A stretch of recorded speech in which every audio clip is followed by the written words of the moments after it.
All right. Let's get this thing cracking. Let's get this thing cracking. All right. What's going on with y'all, man? We're live right now. While everybody's piling on in the room, let me start sharing this on my social medias. Hold on one second. Y'all bear with me. Glad y'all tuning in. Hold on one second. Hold on.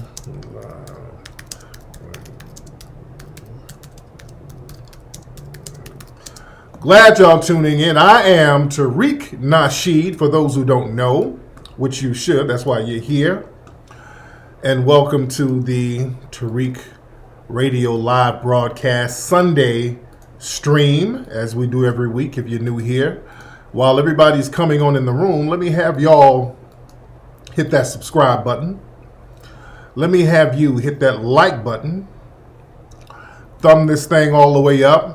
Also, I'm going to need you to share this on your page, just in case they're doing some little shadow banning or whatever. You know how they do. Need y'all to share this on your page while we're going to chop up some good game tonight. Let me throw this up on Instagram, and once I'm done putting it up on Instagram, we good to go. Okay. Shout out to everybody already hitting the Cash App. I'll be forgetting about the Cash App, but the Cash App is KingFlex818. Ladies and gentlemen, that is the Cash App. KingFlex818 on Cash App. Y'all can hit that Cash App up, ladies and gentlemen, and give to the Melanoid Ministries. Let me do this one last share on the gram. And then when I'm done with that, man, I'm all yours. We're going to chop this thing all the way up, man. Come on, Instagram. Come on. All right, hold on. Hold on, let me repost this thing. Hold on. Okay, hold on one second. Well, y'all bear with me. All right. Yo, I'm live right now on YouTube. I need you to swipe up and tune in. God damn it. Hold on, guys. We got to get this shit together. All right. And y'all should be following me on Instagram at Tariq Elite. Yo, what's going on, guys? This is Tariq Nasheed. I'm live right now on YouTube. I need y'all to swipe up and tune in live right now. Swipe up and tune in live. All right. And let's get this thing going. And I hope you guys had a great week, man. I hope y'all had a wonderful week. I hope your week was prosperous. Did y'all see that verses with the Isley Brothers and Earth, Wind, and Fire? Beautiful nostalgic vibe, man. I love that. I was listening to that earlier. All right, we're here, guys. Bam, here I am. Yeah, so I was listening to that verses. I was vibing with that. Shout out to Steve Harvey, and yeah, he did a good job moderating and hosting it. And Earth, Wind, and Fire, they were sounding great. Mr. Biggs, Ronald Isley, they were sounding great. It was real good to see some old school vibes going on there. Okay, a lot of stuff we're gonna cover. We got to get right into the information that's going on. First of all, I pray. Is it still on? It's still on. Okay. Yeah, I was watching it for a long time. What's up, Ken Instrumental? Everybody say what's up to Ken. That's my engineer in here. We're going to be finishing up on that new Mink Slide EP as soon as I get this movie out the way it needs to be. I had to do some stuff with the movie. We had to redo the sound design. I didn't like the way the sound was. The sound wasn't full enough for me. So we had to redo the sound design, but that's coming for the new Buck Breaking movie. Buck Breaking movie, still on the way at the end of the month. Yeah, that's what I don't like about Versus. They start throwing all those Democrat boule-ass folks up in there talking about voting, and they be having Stacey Abrams and all this old goofy-ass nonsense on there. I'm cool.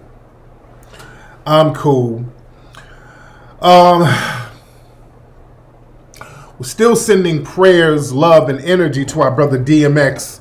Our brother DMX, the rapper, as we know, the brother had he overdosed. The brother, he's been on and off that narcotic for years, and he had an overdose. And my brother is in bad shape right now. He was on the life machine, the breathing machine. They said they took him off the breathing machine. But from what I understand, he's still in pretty bad shape. He's still not out of the water yet. They said there's not really any brain activity there. So we're still going to keep the prayers up for the brother. We understand that there's going to be a prayer vigil tomorrow out there in New York. Shout out to all my New Yorkers. If y'all can get down there and just be a part of the energy, that would be great. I don't know where the hospital is, but it shouldn't be that hard to find online. All right. So again, much love and respect to my brother DMX, man. We hope he pulls through. My man has been suffering and hurting for years. He said he got on the narcotic because some dude tricked him when he was 14 years old. Somebody he looked up to tricked him into getting on that damn narcotic. They laced his weed with crack, and that's how he got addicted. So that's been something that's been messing with him. But I want my brother X to understand, and I want other people to understand, man, when you're a kid, it really bothers you. I understand when people do some grimy shit to you, man, you got a right to really feel a way about it. When somebody robs you of your childhood, somebody robs your childhood. They do that to somebody innocent. Yeah, they gave him a primo when he was 14. It's some real dirtbag shit to do. Like an old nigga who X looked up to. They were hitting licks together and all that. So the dude, laced him with a primo. And when you're a kid, man, you can't control a lot of times what people do to you because you're a little person, man. You feel powerless. You feel helpless when somebody do some little grimy shit like that, man. But let me tell you something. When you become an adult, you do control how you're going to react to that. You do control how you're going to use that situation to empower you or keep you imprisoned by the dirtbag who did it to you. I don't want you to let dirtbags who harmed you as a kid keep you in prison, in a psychological prison for the rest of your life because of them being fucked up. You understand? You get something from that and you say, okay, I'm never going to let anybody put me in that situation again and do me that grimy. I didn't have control of that. That has nothing to do with who you are as a person. But the thing is, the same thing. Jim Morrison slip drugs to Rick James. See, a lot of times people will slip you shit. Yeah? But get a lesson out of that, man. I want people to understand you can control the way you're going to react to that and use that to empower your life. Don't use that and choose to let it hinder you. You have a choice to let that bullshit hinder your life. You got a right to feel janky about it. You got a right to feel toe up about it. You got a right to do that. But you also have a right to choose, I'm not going to let this thing ride my back for the rest of my life, and I'm destroying my career and I'm destroying my life based on how some other dirtbag did me when I was a kid. Yeah, those demons, we're going to have to learn how to get those demons and charge those demons to the game out of our lives so they don't control us, man. That's some shit we're going to have to learn how to flip and use that to fuel empowerment in our lives. You dig? We're not going to use that shit as a crutch. So anybody who needs to hear that piece of game, you hear that piece of game. See, a lot of folks, man, and not just when you were a kid, a lot of times women, a lot of times y'all date a dusty nigga, he do some grimy shit to you, and you use that as a crutch to be on your bullshit. Niggas, y'all done dated a gold digger or a chick that done hit a lick off your ass, and now you feel funny style. You all toe up and suicidal and all janky about yourself. Y'all better learn when somebody does something to you that's real raggedy, man. You can't control that. You can't control what another person is going to do to you. You understand? I learned this from being a player back in the day. You better learn how to charge some of these girls to the game. If they did some janky, I done had a whole bunch of chicks in my life. A lot of them did a lot of janky shit. I didn't use that as a crutch like, oh, Lord, what's wrong with me? No, they're fucked up. Now, I got a choice to either step my game up because I'm looking at that as a life lesson. I learned, okay, when I see those signs, that's a direction I don't want to go in. When I see certain signs from certain people, they just gave me some game, showing me how janky they are. We have to look at it from that perspective. Man, the universe is a university, man. We're learning. Everything is a lesson. Life, everything that happens to you, man, you better teach that shit like a college course. You understand? Y'all like my shirt, by the way? A lot of folks are commenting on my shirt, my Dr. Welsing shirt, by the way. And we're going to have these on the FBA site, on the Foundation of Black American site, just to pay homage and honor. We got to start giving honor to our icons. That's another thing we got to do. We're going to have to start giving honor to our real icons. Because, see, I'm all about us being empowered. See, we deal with white supremacy and we discuss being victims of white supremacy, and we discuss it not to be used as a crutch. We discuss being under the system of white supremacy on how we can empower ourselves in spite of that system, how to circumvent all the traps that system has for us. We better understand the system of white supremacy is loaded with traps and landmines. This is why I give y'all the game every week on what you need to do to avoid those damn landmines. You understand? It's all about empowerment with us over here. And we're going to have to start taking control of our narratives. We're going to have to start dictating who we are going to look at as icons. Family, whenever the dominant society brings something to you, it's going to be bad. For example, somebody hit me up, my dude Marcus was hitting me up, talking, he's down there in Atlanta, talking about Stacey Abrams. The white media, they're so desperate to make Stacey Abrams some kind of legend and icon among black society. And she's not. Let's keep it a buck. Stacey Abrams is not a hero, nor a legend, nor is she anybody who's really respected within black society. This is somebody that white people are trying to dump on us, and we ain't really buying. We have to understand, shout out to Broward County, we're going to start having to understand that it's up to us to choose how we view and identify ourselves as foundational black Americans. We're going to have to view and understand who our icons are going to be. We're going to have to create our own films and media narratives, which is what we do. Bug breaking coming in a few weeks. But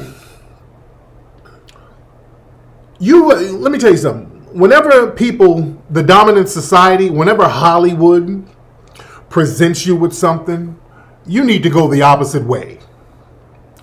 Whenever the dominant white society is trying to tell you, hey, black folks, you should follow this person, that's the person you need to get the hell away from. Okay? That's a sure sign it's something you need to get away from. Black folks, y'all better learn the game here. See, this is all about learning the game. Whenever I see a bunch of celebrities in Hollywood getting behind a movement all at the same time. Hey guys, I'm Lady Gaga and you need to get vaccinated. Hey guys, I'm Beyonce. You need to get vaccinated. Vax the blacks. Hey, when I start seeing a bunch of Hollywood celebrities all in unison telling us something, hi, I'm Rihanna. Y'all need to get vaccinated. When I see that, I know I ain't fucking with whatever they're trying to sell. That's something that's coming from the top. Just like when they did that Get Coney. Remember that whole Joseph Coney thing from 2012? Some of y'all might not remember. All of a sudden, just out the blue, all the Democrats and all of these people in Hollywood started a campaign just out of the blue talking about Get Coney. There's a terrorist, a black terrorist in Africa named Joseph Coney, and we gotta get him. I'm like, what the hell? The hell are you talking about?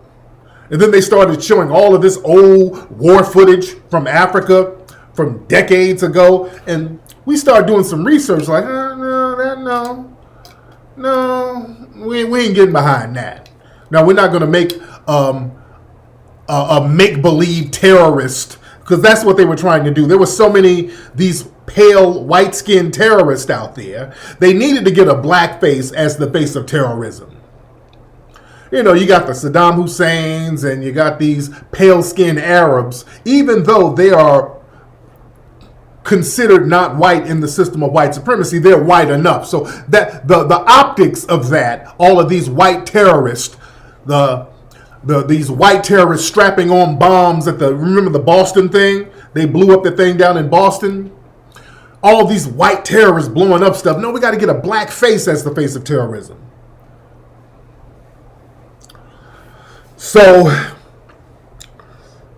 they did that campaign and it failed because we kept calling it out. Us on the grassroots, we kept calling it out. And we discovered the guy who was behind it, one of the white dudes. He was crazy as cat shit. They found him down in San Diego, butt naked, running around crazy as hell, drugged out or something. That thing fizzled real quickly because we were calling it out. Again, when Hollywood is trying to tell you something, when you see Oprah and them all trying to tell you to do something, do the opposite. It's just that simple. Whenever I see any of them all in unison trying to get black folks to do something, I'm doing the opposite. It's not going to be good for us. That's how we better learn the game, man. We better learn the game like that. Yeah, that Coney thing was a nothing burger. People don't even know if Coney is alive. A lot of people think the man has died already. So they were trying to create a black boogeyman scenario. You understand? They were trying to create a black boogeyman scenario. And going back to the Democrats, guys, the Democrats, man, these people, they're coming at us in so many different ways, disenfranchising us. I told people voting for the Democrats was going to be bad news. You know, they're attacking us with this whole phony Asian, black attacking Asians garbage. And we've been talking about that for the last few weeks. And family, the stuff is getting laughable at this point. It's getting almost laughable. Let me pull up my screens here. Hold on one second. You know, there was another thing today right here, ladies and gentlemen. There was another thing. There's another attack today. Here was another attack. It was either today or yesterday. It was one of these days. There was an attack, and same MO, the same pinkish red hoodie, same location in Manhattan. They attacked some dude, and the dude really doesn't even look Asian. The dude doesn't have an Asian name. So I don't even think the guy is Asian. And when you read the article on the New York Post, you go up here, is this guy actually Asian? His name is Regis Moore. All right. And he said the assailant snarled, "I'm going to take your fucking hat."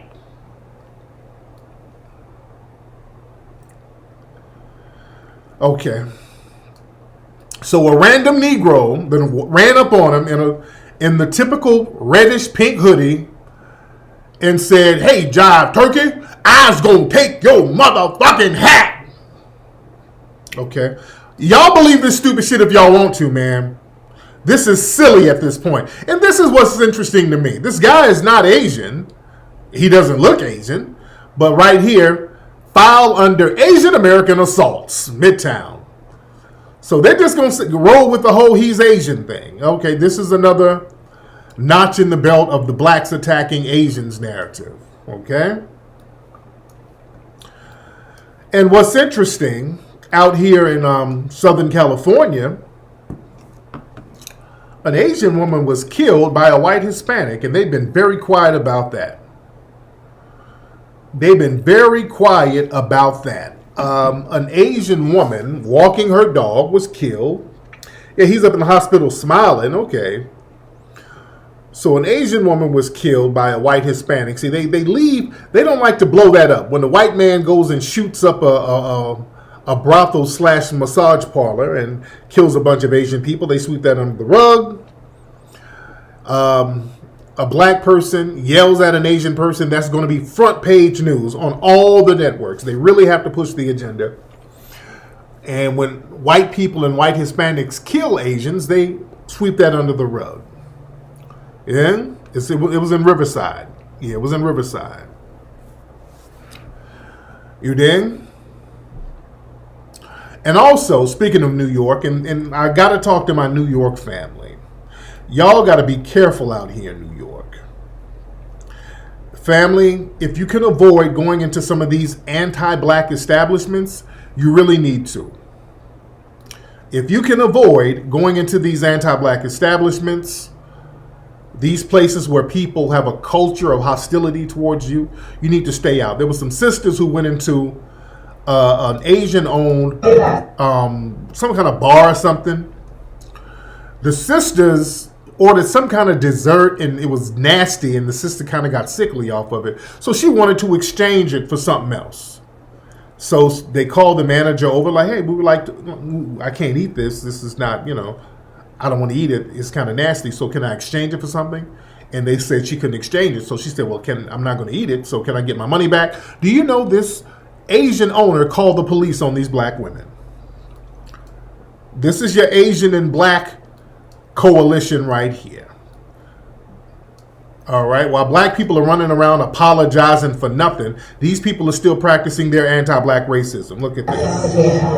That's a long way. I hear you. And especially the way black people are viewed nowadays. And we call the police on us over there. So that's the way to treat us. I'm sorry. She was trying to make it seem like I was trying to not pay for it and just try it, not pay for it. I asked if I could get something else exchanged. And they said they couldn't do it. I felt sick after eating it. It's a very strong sour taste. And I just asked if I can get a refund. So I don't understand why the police had to be involved over something like that. It's so embarrassing. This is like the most embarrassing thing. And they always say, oh no, you were just so nasty. Okay, all right. Okay, so family, that's their get down now. Family, listen. And understand, de Blasio was talking about sending decoys, undercover cops. They're going to start sending undercover cops around New York, decoy cops, to catch some of these people doing Asian crimes. So where exactly are they going to send them? Where exactly are they going to send these people?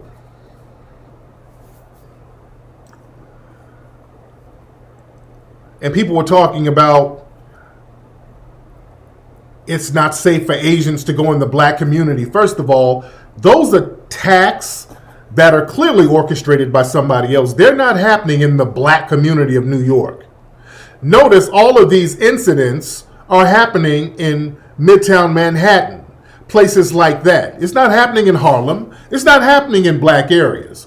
And the reason why it's not happening in black areas, because if these situations were to happen in black areas, if a black person saw somebody getting jumped or beat up who was elderly or whatever, most black people would jump in and stop it. Truth be told. If there was a homeless person jumping on somebody, black people would interject and jump in. They do not want to have that narrative. I want y'all to understand there's a reason why they keep having this shit in Midtown where there's not really a lot of black people around like that. See, they don't want to have black folks as the hero. If this was in Harlem, black folks, if a homeless person was beating up somebody, black folks would jump in. They're deliberately using these mentally ill, homeless people who are most likely estranged from their families, don't nobody really know them. You understand? So it's easy to have them go out here and do something crazy. They don't have no social media. So you can't really follow up on who their family members are to really get the real deal on who these folks are. This is by design. And we're going to have to put our tinfoil kufi on, because a lot of this stuff, when we talk about conspiracy, see, a lot of this stuff, I believe in conspiracies as far as this stuff. Some of this looks like some MK Ultra mind control stuff. See, when we put on the tinfoil kufi, we're told we're crazy. White society, when it comes to black folks, no conspiracy can be too far-fetched when it comes to us. When it comes to demonizing black folks, no conspiracy is just too out of the universe for us. Everything is believable. They have every type of cockamamie conspiracy about us that's just beyond the realm of human possibilities. They can throw on us and punish us, but when we say, okay, we think there's a conspiracy on that end. Oh God, you guys sound like Alex Jones. Well, Alex Jones is from your community. Family, they're always spewing conspiracies about us. What's up, FBA Goddess? She said, hello, handsome Tariq. I do feel handsome today. Thank you, dear. Family, when it comes to us, we turn into super Negroes. When they choked up Eric Garner, they said, well, he didn't really get choked. He died of a heart attack at the same time he was getting choked. Do you know how ridiculous that is? With Trayvon Martin, remember when Trayvon Martin was running from Zimmerman, and Zimmerman was on the phone saying, yes, I'm chasing him. The cops are telling Zimmerman, please don't chase him. Zimmerman was chasing Trayvon, and then he got off the phone. And when he got off the phone, the white supremacists concocted this jive-ass, inconceivable conspiracy theory. Well, Trayvon Martin was running at first, but then when he got off the phone, he circled back around. And then he started chasing Zimmerman. And then Zimmerman became the prey. And Trayvon was the aggressor.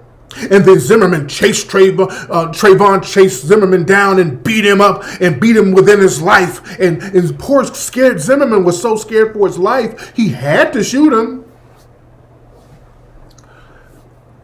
There's nothing far-fetched for us. Even the OJ thing, family. I told you guys, the OJ killing, which OJ didn't do, when you break it down, it is some cockamamie, far-fetched bullshit. But when white people tell you something, we're all supposed to go along with the I'm white and I say so narrative. The narrative that we're supposed to believe, based on the facts, that O.J. Simpson, and hit the thumbs up button while I'm talking, guys. We're getting heavy tonight. O.J. Simpson was sitting at home. He planning on a trip to Chicago. And for no reason whatsoever, he just remembered, hey, I used to beat my wife a couple of years ago.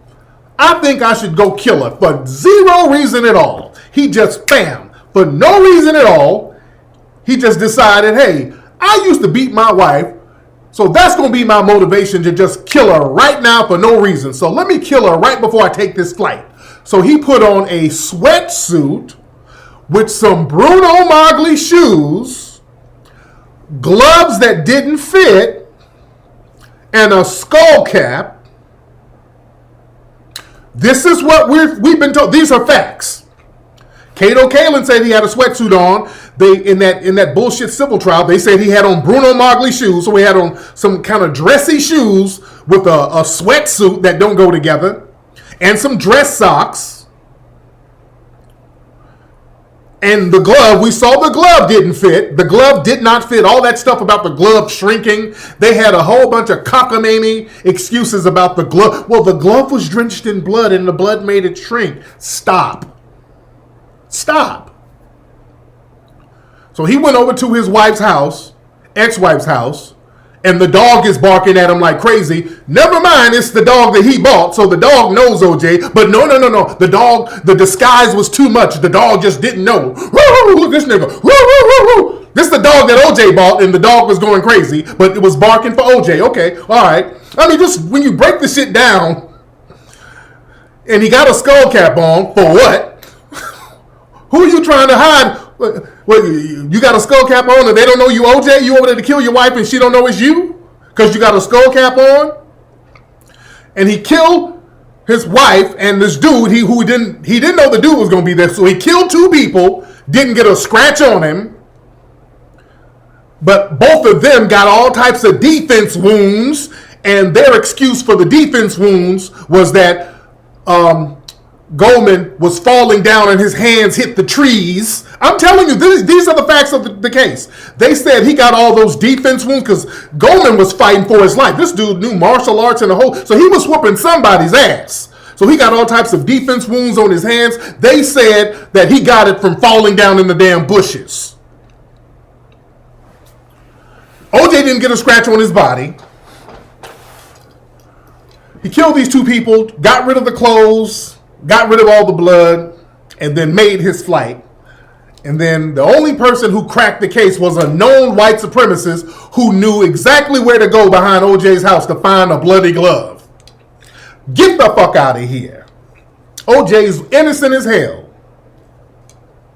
So Mark, the white supremacist Furman, shows up, who had been at OJ's house before because of the domestic violence from years ago. So this white supremacist had a damn agenda. He hated black people and interracial couples. He said that from his own mouth. And he said from his own mouth, this white boy, that he was known to set black people up and entrap them and plant evidence. He said it from his own mouth because they found tapes of this white man saying this. Then they put him on court on the trial and start asking him questions like, hey man, did you plant the glove? I plead the fifth.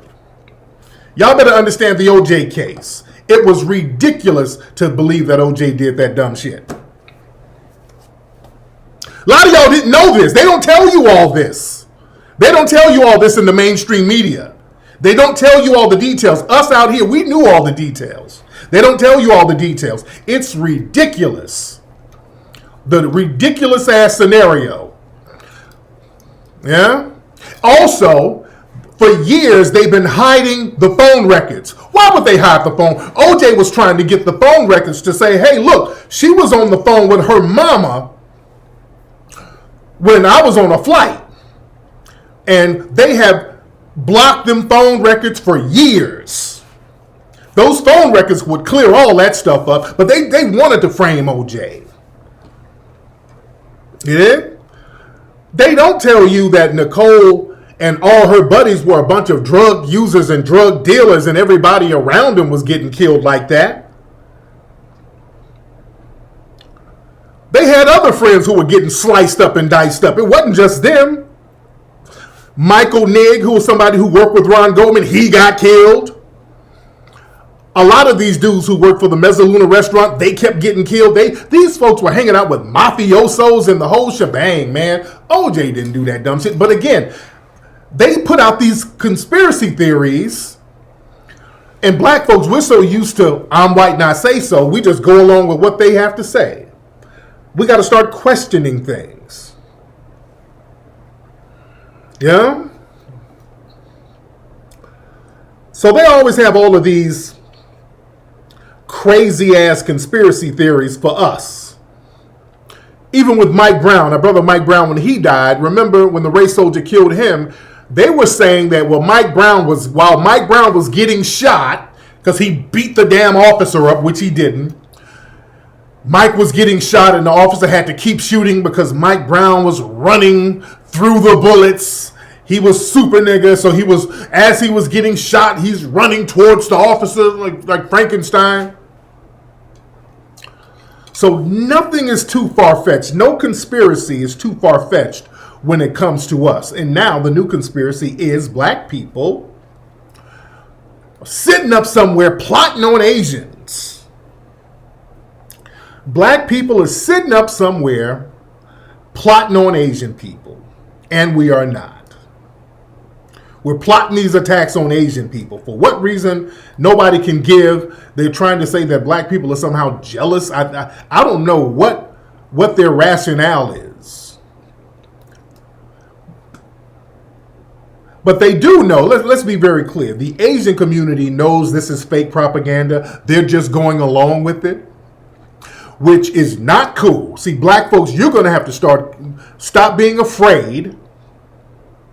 You're going to have to call the Asian community out for going along with this farce, which they know is a farce. They know this is fake propaganda. They know. And you got to call them out for it. Y'all got to stop being scared and start calling them out. Stop all this. We're going to go to the Stop Asian Hate rally. Stop all that. Stop all that. Stop all that.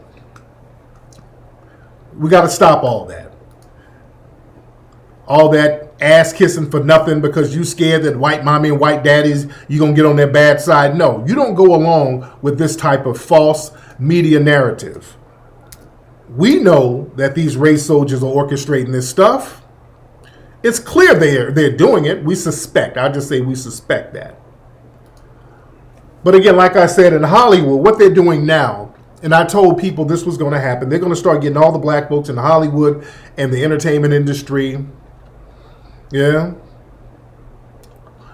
They're going to start getting all the black folks to do all this caping for the Asian community. And what they're starting to do now, they're starting to shake them down now.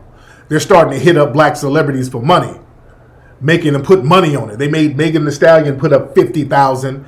They had, and I'm very disappointed in my brother here. Family, Jeezy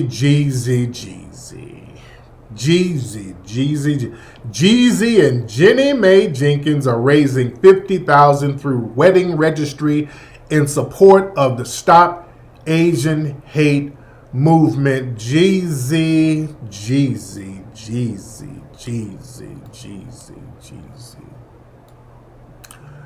Jeezy, that ain't it, brother.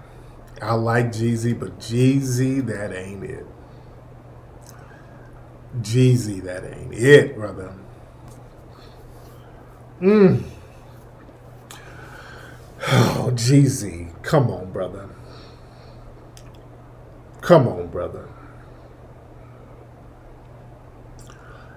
Has Jenny Mae put up any money for black families? Brothers, I want y'all, when y'all get in some of that exotic cootie cat, man, y'all start losing your mind. Family, I want y'all to stop tripping on exotic cootie cat, man. Jeezy, you should know better, brother. I like Jeezy, but this ain't it, brother. You should know better. Her ass, if she ain't out here throwing some money at some of these black organizations, if she ain't throwing some of that, what show is she on? The Talk, The View, whatever the hell show she's on, the Pork Chop, whatever. I don't know what show she's on. All of those shows are just the same to me. Man, I'm not with that. I'm not doing this old one-sided ass buck dancing where we gotta lift all the heavy weight, catering and pandering. And man, her community has a long history of anti-black racism. They make enough money off us. Let me tell you something, family. Black people, we are the only group in America who has consistently supported the Asian community. See, that's why I don't do all that apologizing and all that. I ain't doing all that. Not to the Asian community until y'all start apologizing to all the anti-black racism you've practiced all these years. That's a part of your culture at home and a part of your culture here. We've done too much for the Asian community. We have been the only consecutive economic base for the Asian community. We have been the only people who have consistently supported them, protected them, and it has never, ever been reciprocated. We are the only people whose elected leaders, black elected leaders, will do things for them tangible. Their elected leaders don't do anything for us at home or over here. These are facts. We're the ones who support all their businesses and become their economic base. A part of their culture is to not give black folks a damn dime for nothing. They don't patronize none of our businesses. You understand? We don't owe anybody anything. And a lot of them do, the anti-black sector of their community, how we get repaid. You go look at TV over there, they're running around in blackface. We don't run around in Asian face on TV here. They're running around marginalizing the black people who go over there and discriminate against them and kick them out of restaurants and clubs. You go over there, they got pictures of black folks in museums next to animals. It's never been reciprocated. We don't owe nobody nothing. And stop being afraid to say that. I want us to get off that scared thing. We don't owe nobody shit. We've done enough. You got Negroes bowing down because of this Stop Asian Hate thing because the white media is making black folks the face of it. Don't be afraid. If they're going to do what they're going to do, let them do what they do. You just be prepared for it. But all this bowing and scraping, no, I ain't like that. I'm married to an Asian woman. Stop all that. That's not who we are. We ain't bowing down to every damn body. To stand strong, man. And start using counter-racist tactics. Family, my New York people in particular. We see what's going on in New York, and we see what they're trying to do. What they're going to start doing, they're going to start hitting up black areas where none of this stuff is really happening. They're going to get the new stop and frisk popping. They're going to get funding for the police out there so they can target us. That's how they get funding, anti-black racism. They've always gotten funding with promoting anti-black racism. That's an old trick. Family, when they needed to get money and funding for enforcing drug laws, they would always use propaganda against black people to get laws to make certain things illegal. They used to go around talking about black folks are cocaine-crazed Negroes. We got to ban cocaine because so many Negroes are on cocaine. That's because they wanted to they wanted to let the medical industry, the pharmaceutical industry, get a hold of some of those drugs instead of just the average drug dealer. No, they're going to they want to centralize it so that they can make money off of it from the top end. Yeah. So they've always done stuff like that. But black folks out there in New York, this is what you have to do. Family, we're going to have to be counter-racist. We got a lot of folks in the room. Shout out to everybody in the room. All my black people in New York. What you need to start doing is preparing for a lot of attacks by the race soldiers. Start preparing now. One thing you need to do, and I want all my New Yorkers, you need to start getting insurance policies. Every black person in New York, I'm talking about in the morning, first thing in the morning, start getting insurance policies. Get life insurance policies on you and your children. Get insurance policies. I've talked about this before. I've talked about doing a nationwide drive, which I'm still going to do, but right now we're going to focus on New York. And what I want to do now, I want my New Yorkers who are into insurance. If you do insurance, if you're an insurance broker, if you sell insurance, email me so I can give people your information in New York, because this is very critical. Now, why do I say we need insurance? This is why. I told people this before. During slavery, a lot of people were not lynched during slavery. Black people started to get lynched after slavery. Why were we not being lynched in high numbers? A lot of us did die just working hard. We died. Of course we did, and that was a horrible thing. But just outright killing a black person, we were too valuable, number one. You had to pay a lot of money for a black person, and you had to get a return on your investment. So people, they wanted to protect their investment. Also, black people who were enslaved were often insured. So killing a black person who was by some outsider, by some renegade white people, killing a black, that was looked down upon because you're killing somebody's property. And the insurance companies, they wanted to make sure, hey, we don't want them to be killed because we don't want to have to pay out this policy. You understand? So some random white person killing a black person who was enslaved, that was a major problem during slavery. That was a major problem. So the white insurance companies didn't want that to happen.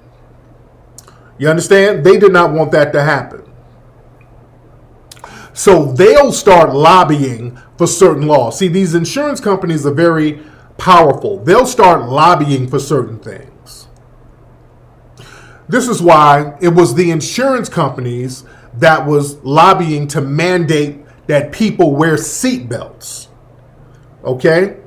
When they started making seatbelts mandatory, the insurance companies were going to some of the politicians like, hey, we're going to put $1 million on your damn campaign or whatever. Watch these insects in here. Just what we need from you is to make seatbelts mandatory so when people have accidents, they ain't out here dying, flying out the car window, and we got to pay the family $2-3 million. Okay, we'll just give you $1 million here. Everybody has to get seat belts, and now we're gonna save a lot of money because we ain't got to pay people out. You see what I'm saying? When a lot of people have insurance and they start dying or whatever, the insurance companies are going to step in and start lobbying. Okay? So I want y'all to understand how the game works here. Get life insurance in New York. We need you to get life insurance in New York. If there's some black-owned insurance companies or whoever, we got to start playing chess with this game, man. So if a lot of black people en masse, and don't even be secretive about it, let's let people know we're getting insurance in mass. We're getting insurance in mass. Yeah? We're getting insurance in mass. Get insurance. Some of these insurance companies will start going against the damn police saying, hey, y'all better chill out with all this damn killing. We got a lot of black folks out here insured. Hey, we're going to lobby against the person who's running against you. Yeah? You had an 800K policy when you got ambushed in 2013? Yeah. Yeah. You already got life insurance? Yeah. Get you a good policy, and let's do it in mass in New York. Get it in mass. So they're going to be funny style about how they roll, because some of those insurance companies are going to be lobbying to say, hey, the police, y'all can't be doing all this stuff. Because now it's already looking bad that all these cities got to do all these payouts because of these damn race soldiers within these departments. And also what they have, family, this is something they don't tell you about. They do something called bulletproof warrior training. See, when people talk about police reform, dude, that's a damn joke. Family, they have something called bulletproof warrior training, where you have some of these former military people and former race soldiers going around having seminars with officers all around the country, teaching them how to kill people and how to get away with it through legal means. It's something they call killology, and they call it bulletproof warrior training. It's so controversial, certain cities had to ban their officers from going to this training because it just looks bad. Minnesota banned that. Why? Because Officer Yanez, who killed Philando Castile, he went to one of those bulletproof warrior training courses before he killed Philando Castile. Basically, what they teach you is the second you feel fear or you feel threatened, if the suspect, who's most likely black, who you're going to use this training on, because they don't use this shit on white people, but they teach you, and these are some suspected white supremacists who teach this stuff.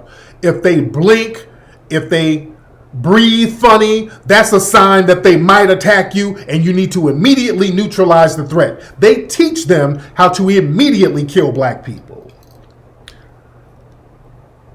and what defense to use to get away with doing it.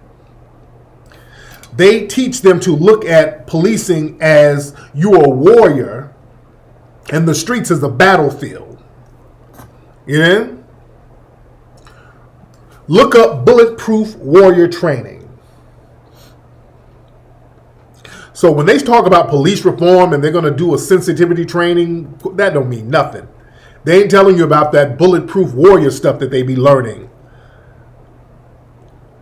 And how these cops can kill you and get to keep their pension and then get all types of donation money. And they got all types of lawyers with the union. So we got to look at all this stuff. But my New York people, y'all got to get insurance. My New York people, you got to get insurance. We got to be ready. We got to start being 3 and 4 steps ahead of these race soldiers when we see that they're setting up something for us. And again, we're going to start seeing all these other groups turn on us too. You know, they already got the Asians. We got to battle them, the anti-black Asians.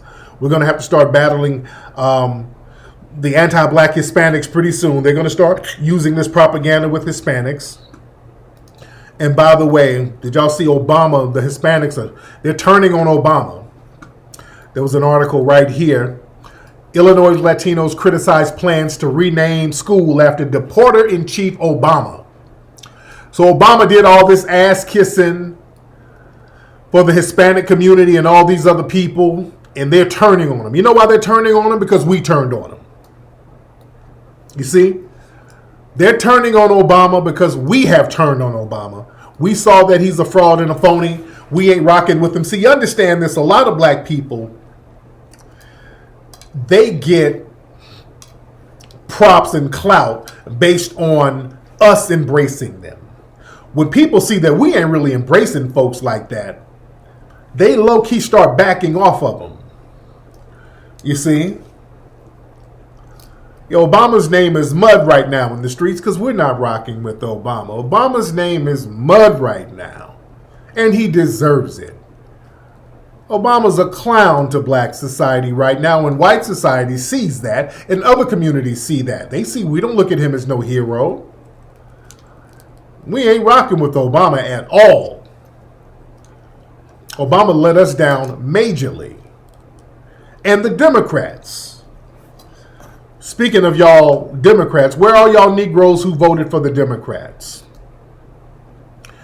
Where are you people who voted for the Democrats? Here's your girl, AOC, speaking of Hispanics, up here talking about reparations, but the reparations should go to illegal immigrants. This y'all girl right here. Is that the fact that this keeps happening over and over and over again is a political failure by both parties. And I want to be very clear about that because I don't want to draw false equivalence.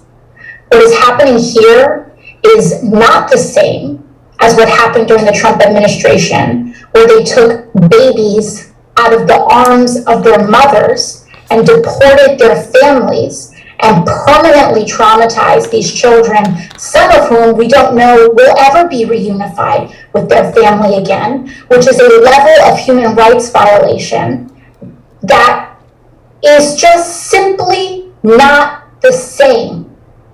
Both of these things are barbaric and they're wrong. But when you rip a baby out of the hands of a mother, you cannot draw the same comparison. And anyone who is trying to do that is doing a profound disservice to the cause of justice.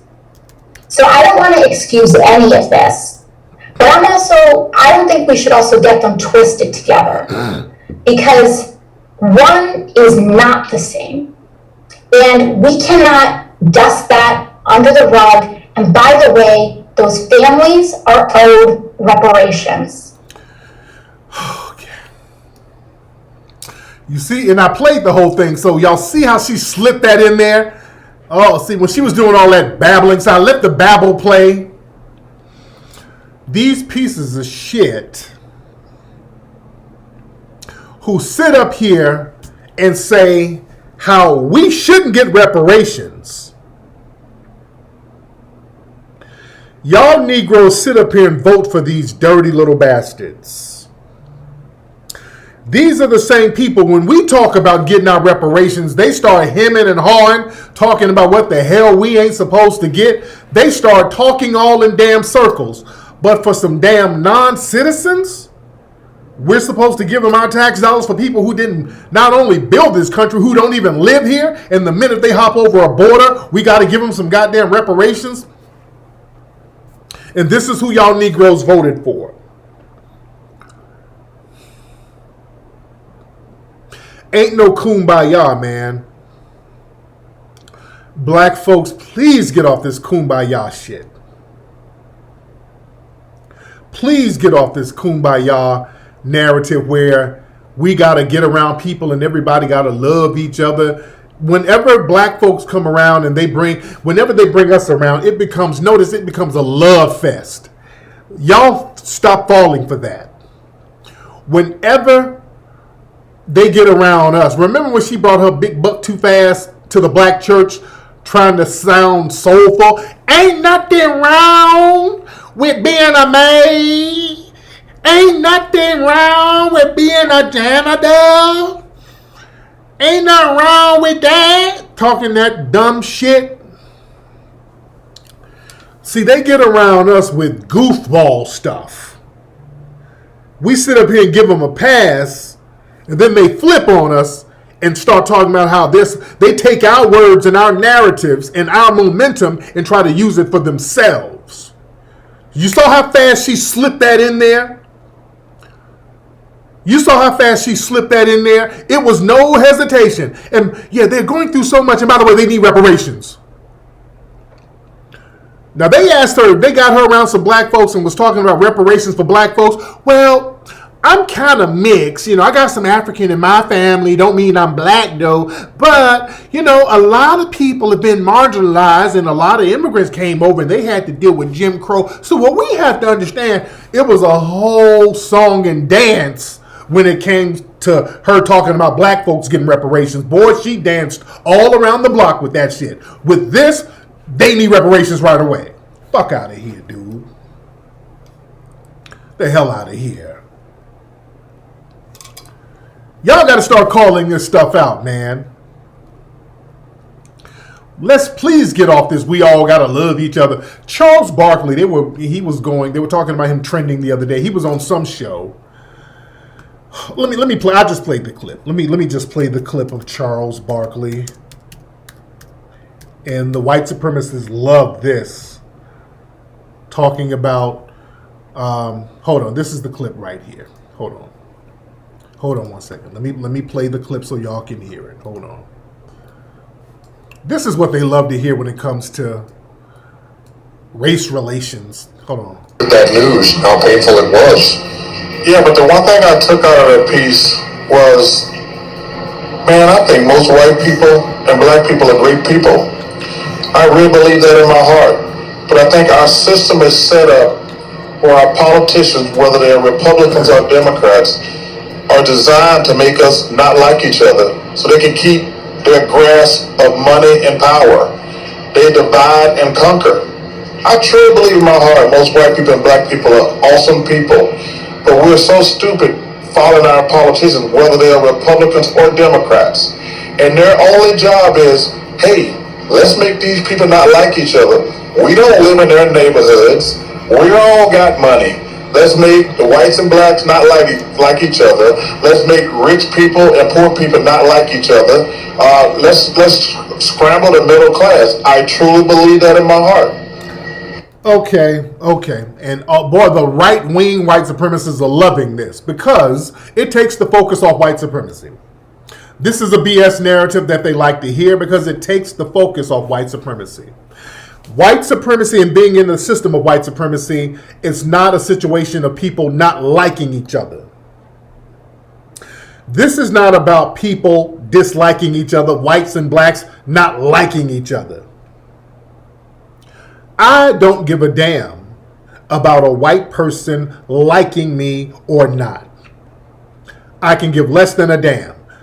This is the garbage that they teach black people. We got to get people to like us so they can stop harming us. No. I do not care about a white supremacist or white person liking me or not. The problem is a white person and many white people in the system of white supremacy, they have the right and the protection to kill me and other black people with impunity. I want to stop that. That's the problem that I have. You have the right to kill me with impunity. I don't give a damn who likes who. If you have the right to kill me with impunity, we got a problem. And that problem is called white supremacy. It ain't about no damn politicians who's rich. Derek Chauvin ain't rich, and they're trying their best to let Derek Chauvin off. They've already let Zimmerman off, who's not rich. They let Darren Wilson off, or whatever his name is, who killed Mike Brown. He wasn't rich. When white people kill black people, Oftentimes they let them off. They get to kill black people with impunity. That's what it boils down to. And black people cannot do the same. We cannot kill white people with impunity.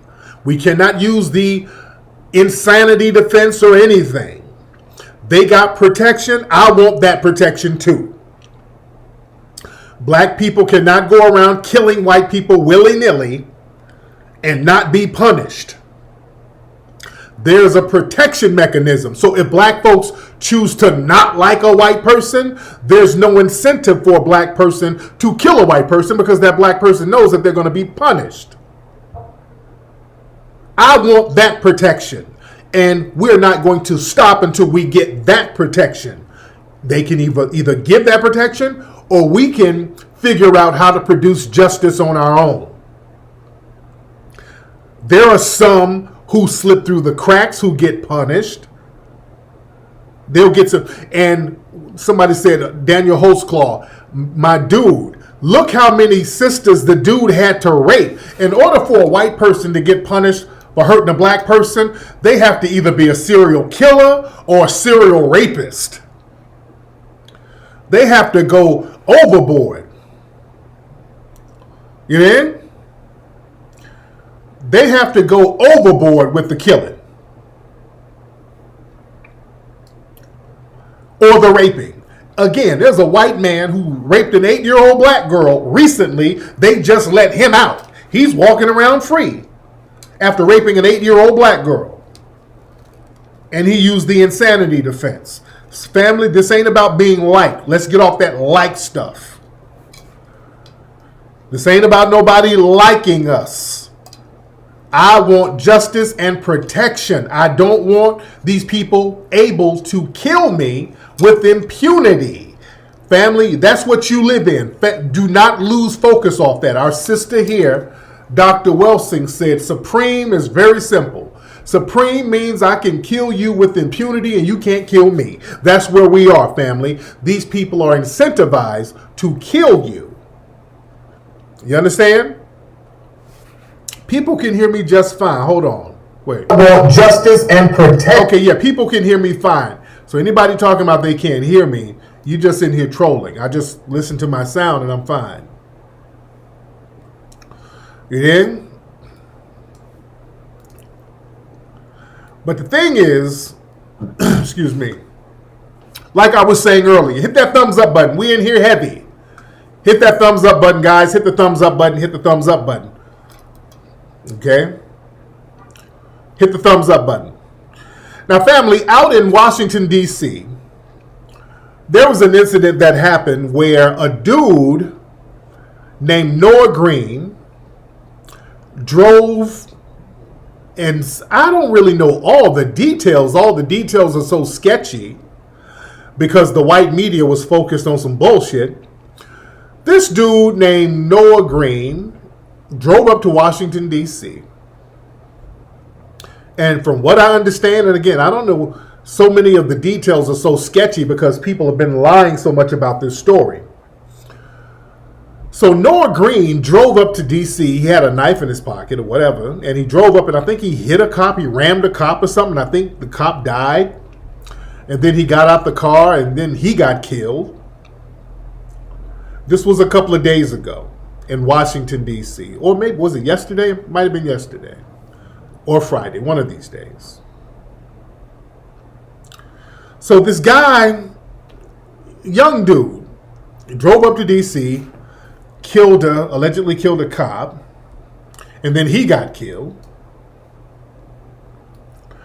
And they go to his page, they leak his Facebook page, and then all of a sudden they take the page down, but all the right-wing websites got his, it was Friday, okay, it was on Friday. Okay, so they got his page, they got his social media page. And the social media page conveniently has a whole bunch of stuff about Farrakhan on there. I'm a follower of Farrakhan. Oh, I love Farrakhan. Oh, I love the Nation of Islam. It's a whole bunch of Farrakhan stuff and Nation of Islam stuff on there. And that's very convenient.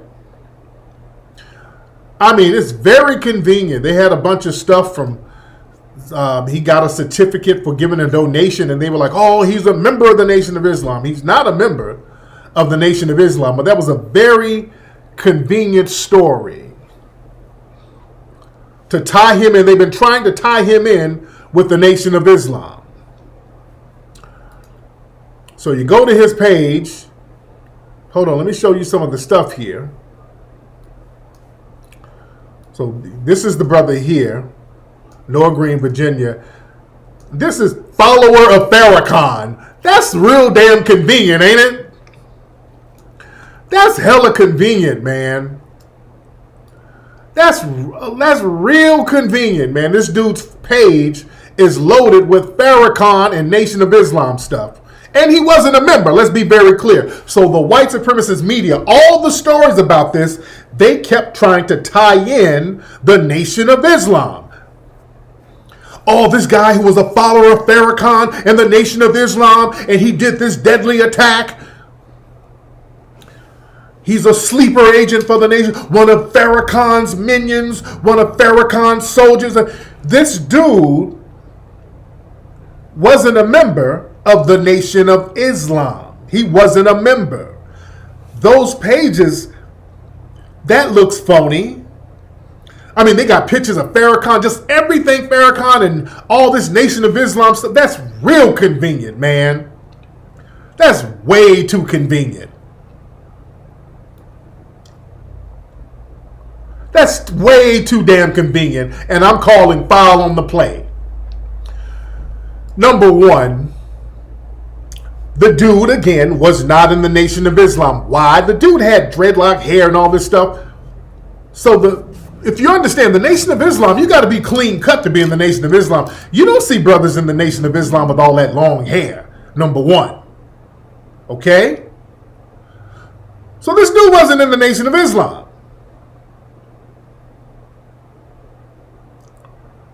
And most people, even in that, I know a lot of cats in the Nation of Islam, they don't have all that shit on there. I'm a follower of Farrakhan. Look at me, I'm a follower of Farrakhan. I love me some Farrakhan. Farrakhan is the greatest. Oh, the Nation of Islam, we are the best. The Nation of Islam is so great. Look at, I donated some money to the Nation of Islam. No, who does that? The members don't even do that shit. The members don't do that. You don't have to do all that. You don't do all that. In fact, they don't do all that boasting and bragging. Many of the Nation of Islam members are very low-key. They're just very humble about everything. They just do what they do. They don't wear long hair, dude. The dude was not in the Nation of Islam. So then you have to ask the question, if this dude was such a Nation of Islam groupie and a Farrakhan groupie, why the hell did the nigga just not cut his hair and join? If you loved him so much and you just, oh, I love the Nation of Islam, why didn't you just cut your hair and join the damn Nation of Islam? Right? That's why it ain't adding up. This sounds like some stuff they all put together after the fact or whatever. Something is funny about this thing. They're trying to put a target on the Nation of Islam's back now. But let me tell you something. They've always tried to tie the Nation of Islam into some type of bogus attack. The Nation of Islam has been around for damn near 100 years. They don't have no history of any type of terroristic attacks in the last 100 years since their existence. Remember, families, some of y'all don't remember back in 95 when they were about to have the Million Man March. Remember they had the Million Man March in 95. Remember Timothy McVeigh blew up that building in Oklahoma around the same time. Family, do you know the white media initially tried to blame the Nation of Islam for the Oklahoma City bombing? A lot of y'all might not remember that. I remember that shit as clear as day. The white media initially tried to blame the Nation of Islam for the Oklahoma City bombing. I remember seeing that on TV back then when law enforcement suspect that it could possibly be the work of the Nation of Islam. I'm like, what? This is bullshit. I knew that was bullshit then. They've always done that. They've always tried to tie the Nation of Islam into some bullshit. When Micah Johnson had to put in some work down there in D.C. Remember, they were trying to pretend that Micah Johnson was in the Nation of Islam, and he wasn't. His real name, guys, is Micah X. Oh, his real name is Micah X, just like Farrakhan and Malcolm, and they tried that shit with him. When a white man shot up a synagogue in Pittsburgh, I think, a white supremacist shot up a synagogue in Pittsburgh, they start talking about, well, see, this is because of Farrakhan's rhetoric. See, this is the danger of Farrakhan's. This is a white man. This white man ain't listening to no damn Farrakhan. You dig? They've always tried to tie the Nation of Islam into some stupid shit that they have nothing to do with. All these cockamamie conspiracies. Yeah? Oh, yeah, they tried to tie him to that Michael Johnson thing. They were trying to tie everybody. They came out, the FBI came to my house asking me if I knew Michael Johnson and all this. I'm like, if y'all don't get the hell out of here. Anybody who was black and influential, boy, they were knocking on doors. Remember, also, the DC sniper, they were trying to blame the Nation of Islam. What's that? What's the guy's name? The DC sniper, the dude, and the Jamaican dude, they were trying to blame the Nation of Islam on that too. The dude's name was Muhammad. And I think he had known the Nation of Islam, so he was affiliated a long time ago, but they were trying to make it seem like that was a Nation of Islam thing. Yeah, that DC sniper thing. They were trying to tie them into that too. Yeah? They've always done that. Malvo and the old dude. John Allen Muhammad, yeah. But any nigga, if your name is Muhammad, they gonna say you are down with the Nation of Islam, no matter what you do. Yeah? If your name is Muhammad, they're gonna try to tie you in. So this dude, this Noah Green guy, they're desperately trying to tie this guy into the Nation of Islam, and they've been running with this little weak ass narrative, this desperate narrative, this implausible narrative that the rhetoric of the Nation of Islam, he's a soldier and he was doing this, carrying out a terrorist attack for the Nation of Islam. Family, listen. Minister Farrakhan had 1 million damn people in Washington, D.C. in 95, and nothing happened. They didn't even leave trash on the lawn of the White House in Washington, D.C. There was not a fight, not a scuffle, no violence whatsoever. Then on the anniversary, 2015, it had to be another, give or take, 500,000 people there. Nothing happened then. So Minister Farrakhan had 1 million people one year, 500,000 another year. Nothing happened, but he just sent a random nigga in a rental car and a butter knife to go ram somebody over, and that's the big old Nation of Islam plot. Some shit that don't make no damn sense. Yeah?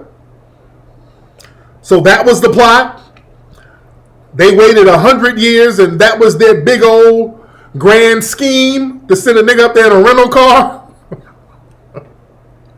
That was the big scheme. That was it right there. Not when all those millions of people, if all the millions of black folks up there, right, just chilling. No, we got to waste too many people. We got to do it when there's one nigga. We got to wait for one nigga to come through. Stop.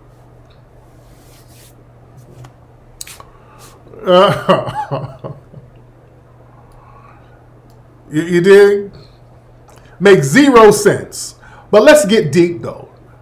Let's get deep, because let's go back to conspiracy. See, they want us to believe all these cockamamie conspiracies, but when we start asking questions, I mean, what's plausible? I got to put on the tinfoil kufi for a minute. Because some of that MK Ultra stuff and some of that mind control stuff is very real. Let's be very clear. A lot of that stuff is very real. These are things that are documented, that was developed, where they do things to people and experiment on their minds and have them carry out certain acts. People in the military know it's real. That is very real. We always read about all of these MK Ultra studies and tests and all the money that went into MK Ultra and mind control and all this stuff, but we never hear about what happened. What did they do with this technology? We never hear that. We never hear about what was actually done with the technology. I'm putting on the tinfoil kufi today. Now let's look at what this suspect, and I've been posting a lot of stuff because you got to catch stuff early before it starts disappearing. Let's look at what the suspect who got killed, let's look at what he said. This is an article where he was, before they scrubbed his social media, he said, this is him right here. He said his dream holiday would be a trip to Jamaica. Majoring in business, he said the person he would most likely would like to have met was Malcolm X. According to CNN, hours before the attack, he posted on Instagram that the U.S. government was the #1 enemy of black people. He also reportedly claimed that he had suffered multiple break-ins, food poisoning, unauthorized operations, and hospital mind control.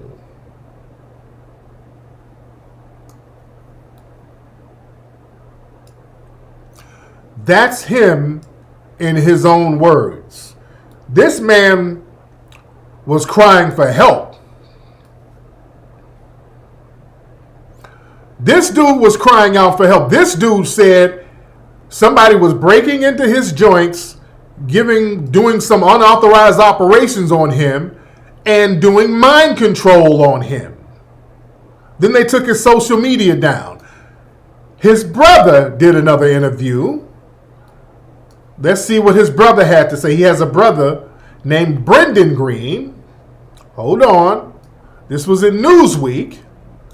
His brother says, hold on.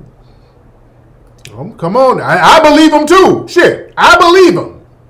The surviving brothers shared details. He said, in months before the attack, Noah moved to Botswana and spoke about having suicidal thoughts, saying that he was in really bad shape before asking to move in. He said his brother was very sick the night before the attack. Okay, what's going on here? Hold on. Let me hold on. The surviving brother, hold on. He said that his brother suffered paranoia after he was supposedly drugged with Xanax in 2019. So his brother said that he was drugged. Somebody drugged him. Okay. Now, I believe the family, guys. This is the family talking, saying that this kid was drugged. He's saying that he's on his social media. Hey, somebody's drugging me. They're using mind control on me. They're doing experiments on me. They're doing operations on me. This is what he's saying now. We could put the tinfoil kufi on him. I'm just reading the news. I'm not even giving my conjecture. I'm reading what they're saying. So there's something to this stuff. There's something to this. I believe there is something to this, guys. Why choose him? Well, why choose anybody, dude? They can get at you. They're using some of this stuff on certain people, dude. Just like out there in New York, man. All these mentally ill people are being coaxed into doing these Asian hate crimes. If a mentally ill person is just homeless and running around, they're not thinking about no Asian people. Unless somebody puts that bug in their ear and say, hey, man, if you go knock this person out, I give you, I got a good crack rock for you. You like crack, don't you? Go knock that Asian, go up there on Broadway, knock out an Asian person, come on back here. Boy, I got the pipe ready for you. You think they won't do it? That's why all the people going around. No, before you do it, though, put this red hoodie on because I got to let my other officers know when you knock them out, they're not going to get you. Yeah, what if they get me, though? No. Put this pink jacket on. The other officers are going to know if they see a pink jacket not to get you. So don't worry about it. Just go knock that Asian person out. Any Asian person you see, go run up and knock them out. and then walk past that stoop over there, because we got a camera set up to get a nice clear view of you, okay? But don't worry, you can come back and smoke your crack, because they're going to see your red bandana, they're going to see your pink shirt, so you're going to be safe. Just keep your pink shirt on so the other officers know it's you. And boy, this crack pipe is going to be nice and ready. Boy, I know you got a hankering for some crack. Shit, just show me who to hit. You think the dirty ass NYPD won't do that? It's easy to do that. It's easy to do that. Yeah? But this dude, they get this young brother here and drug him up and done some mind control on him to do this crazy ass mission, and then his social media magically has all this stuff about the Nation of Islam on it. This takes care of a couple of things. Number one, it takes the focus off the white supremacist groups, because it's hard to say that there's a comparative black supremacist group. They're still trying to do that with the NFAC. They're still trying to make that a thing. That's why they were set up. They're trying to make the NFAC the new Black Panthers so they can be the new black boogeymen, but we've called them and the fakery out already. And the Atlantic just did a big story on them. And let me tell you, when you know something is fake, the Atlantic is the pretty major publication. They did a big story on the NFAC, but they didn't mention, and they did this whole thing about Grandmaster Jay's history and the whole shit. They left out when he did security for Trump. When they start leaving out certain details like that, you know it's some bullshit. I'm looking for them to speak on him doing security for Trump. I saw they left that out. I said, okay, this is a propaganda piece trying to give them legitimacy. If we all know that Grandmaster Jay was on film doing security for Donald Trump and they're not saying nothing about it, that means this is a propaganda piece. But, like I said, the dominant society, they have to have a comparative black extremist group. And there are no extremist groups, black people. So they try to put all this stuff on the Nation of Islam. And another thing, too, the Nation of Islam right now, a lot of them are leading the charge with telling people to get off those vaccines. And that is messing with the big boys' money. Because remember, the Nation of Islam was just down there at the CDC warning people about vaccines a couple of weeks ago. Our brother Reza, shout out to Reza Islam. I talked to Reza the other day. Remember, they got Reza off of Instagram. They got our brother Reza off Instagram. They got rid of his page, from what I understand. They got him off Instagram. Yeah? So now, this is a cool way, this is a very convenient way to try to discredit the Nation of Islam, because they're telling people, hey, leave these vaccines alone. And black people are not really rocking with these vaccines like that. We ain't touching them vaccines. Not in the numbers they want us to. There ain't nobody listening to Oprah and all these goddamn people. You know? When you start telling the truth, then they start getting you up out of there.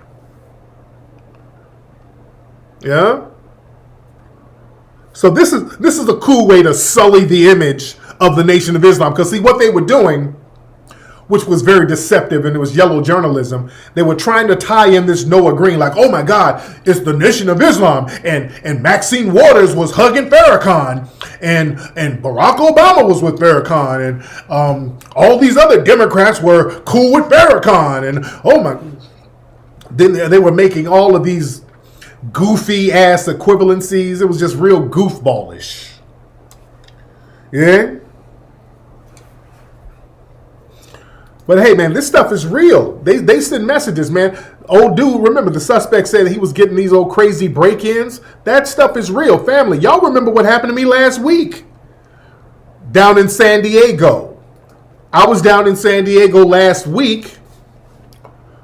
Me and the family, because we ain't been out the house in a minute. The minute I get out the house, my car is conveniently broken into. I go down to San Diego and conveniently and I say conveniently because they can't break into my car here at my house because I got too many security cameras. The minute somebody steps in my yard, boy, all types of alarms and shit start going off in the house, so I'm alerted. I got cameras everywhere around this bitch. So you can't come in my yard. I'm going to see your ass and be ready like a bitch. So I go to San Diego. We're staying at a hotel. We're staying at the Doubletree over there on Hotel Circle. And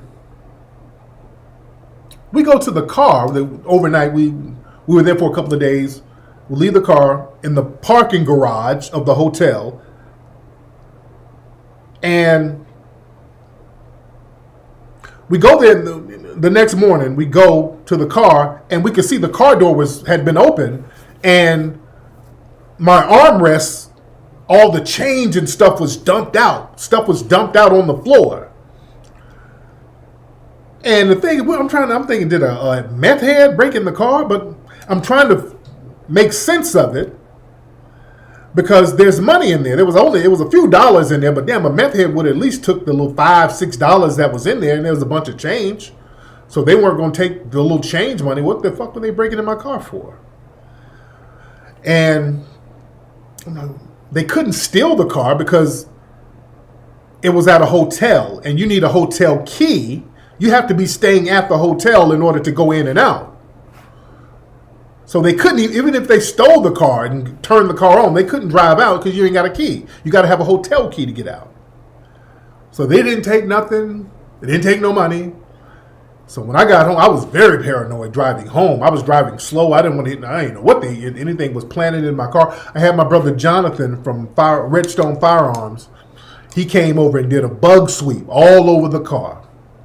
We didn't find anything, thank goodness. But I'm still funny style about the car. My dude did a great bug sweep, the whole shebang. We did a bug sweep on there. Yeah. We got that bug sweep on there. Jonathan's very thorough. I need to get one of those myself. Jonathan be having all of the gadgets, and I need that stuff. But even though that could have been sending a message like, hey, nigga, you could have been touched or whatever. Who knows? But I don't like driving the car no more like that. I don't like driving the car no more. So things happen, man. Things go on around here. Some certain things that cannot be explained. Yeah, that's another thing. I'm like, why didn't it? Because my car has an alarm. It's a damn Escalade. I think most Escalades are damn near built with alarms in them. It automatically has an alarm. So the fact that the alarm didn't go off, that was strange. Yeah. Yeah, but yeah, I'm thinking about getting rid of it. Yeah, I've been thinking about getting rid of that joint, man. I haven't really driven it since I've been back, man. Yeah, I haven't driven it since I've been back, dude.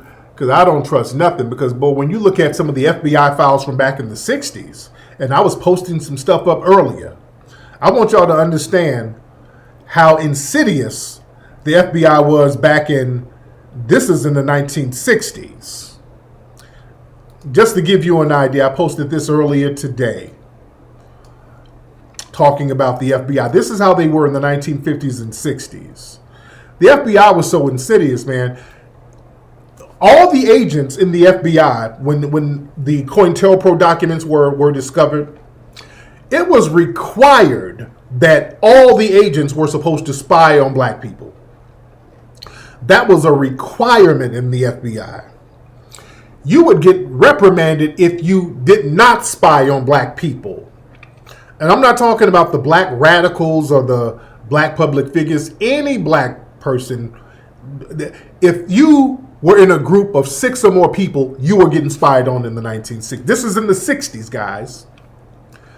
Any group of 6 or more black people, you were getting spied on. They were spying on black people at HBCUs. They were spying on black people in churches, the whole shebang. This is them talking about it now in an article talking about COINTELPRO. Every agent had to have at least one informer who reported back to him regularly on the activities of black people. In Washington, D.C., every agent was required to have 6 informers spy on black people. That's how serious they were about DC. This requirement was so important in the Bureau that exemption from it was an elaborate bureaucratic process. Agents in the FBI office in a community where no black people lived were required to specify by memorandum form 170-6 with a copy of the resident agency. So if there were no niggas where you lived, you had to file extra paperwork on why you couldn't spy on niggas. You understand? That is heavy. This is in the 50s and 60s. Family, a lot of us don't know how deep the COINTELPRO documents are. We hear about it. When you read that stuff, it's some scary shit, dude. No, you don't. You stop. You put the tinfoil kufi on and you never take it off. You'll put cameras in my cars. Yeah, I do need to do that. But here's another COINTELPRO document. Hold on. This was very important. Hold on.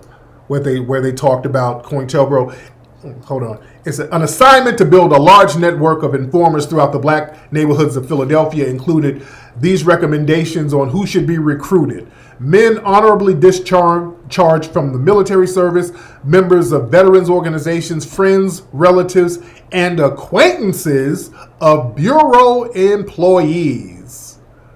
Relatives of the FBI or friends or acquaintances are the best people to recruit. Now, who does this sound like? Who does that sound like? Employees and owners of businesses in ghetto areas, which might include taverns, liquor stores, drug stores, pawn shops, gun shops, barbershops, janitors of apartment buildings, taxi drivers, salesmen. Anybody could be a damn informant. Family, this is why y'all better watch what y'all say at these barbershops, family. A lot of these barbershops have informants in there. When the cops want to know something, they go in these black barbershops. If y'all want to keep it a buck. That's why they be telling y'all the barbershop, that's the black man social club. Nigga, barbershops got a lot of informants. They know, that you can get a lot of information out of a damn barbershop. You can get a lot of information out of there.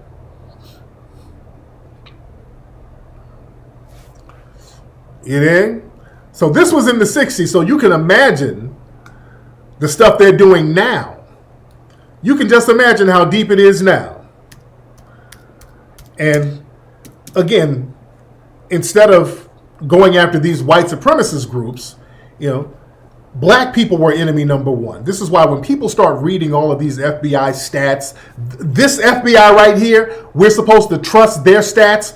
Family, lies have to be told over and over again. When people start talking about black people commit the most crime, black people commit the most crime, the reason why it's repeated over and over again because it's a lie. The reason why you have to say lies over and over again is because it has no standing. So you could just put the truth out there and let the truth sit. The truth will resonate and the truth will do a lot of damage because it's going to knock out the lies. That's why, family, I don't go on white supremacist pages trolling. We don't do that. Family, I put out movies telling the truth. When I put out the Hidden Colors movies, that's the truth. I don't have to go trolling on people's pages. I put the truth out there and the truth is going to knock down the lies. You dig?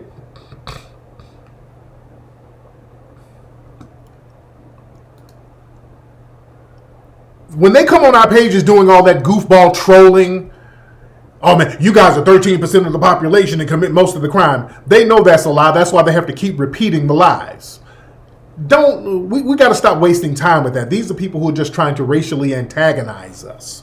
Don't even waste time. Those are bad faith arguments. The FBI, their crime stats are skewed. They don't criminalize other groups. We don't commit the most crime. We're just criminalized more than any other groups.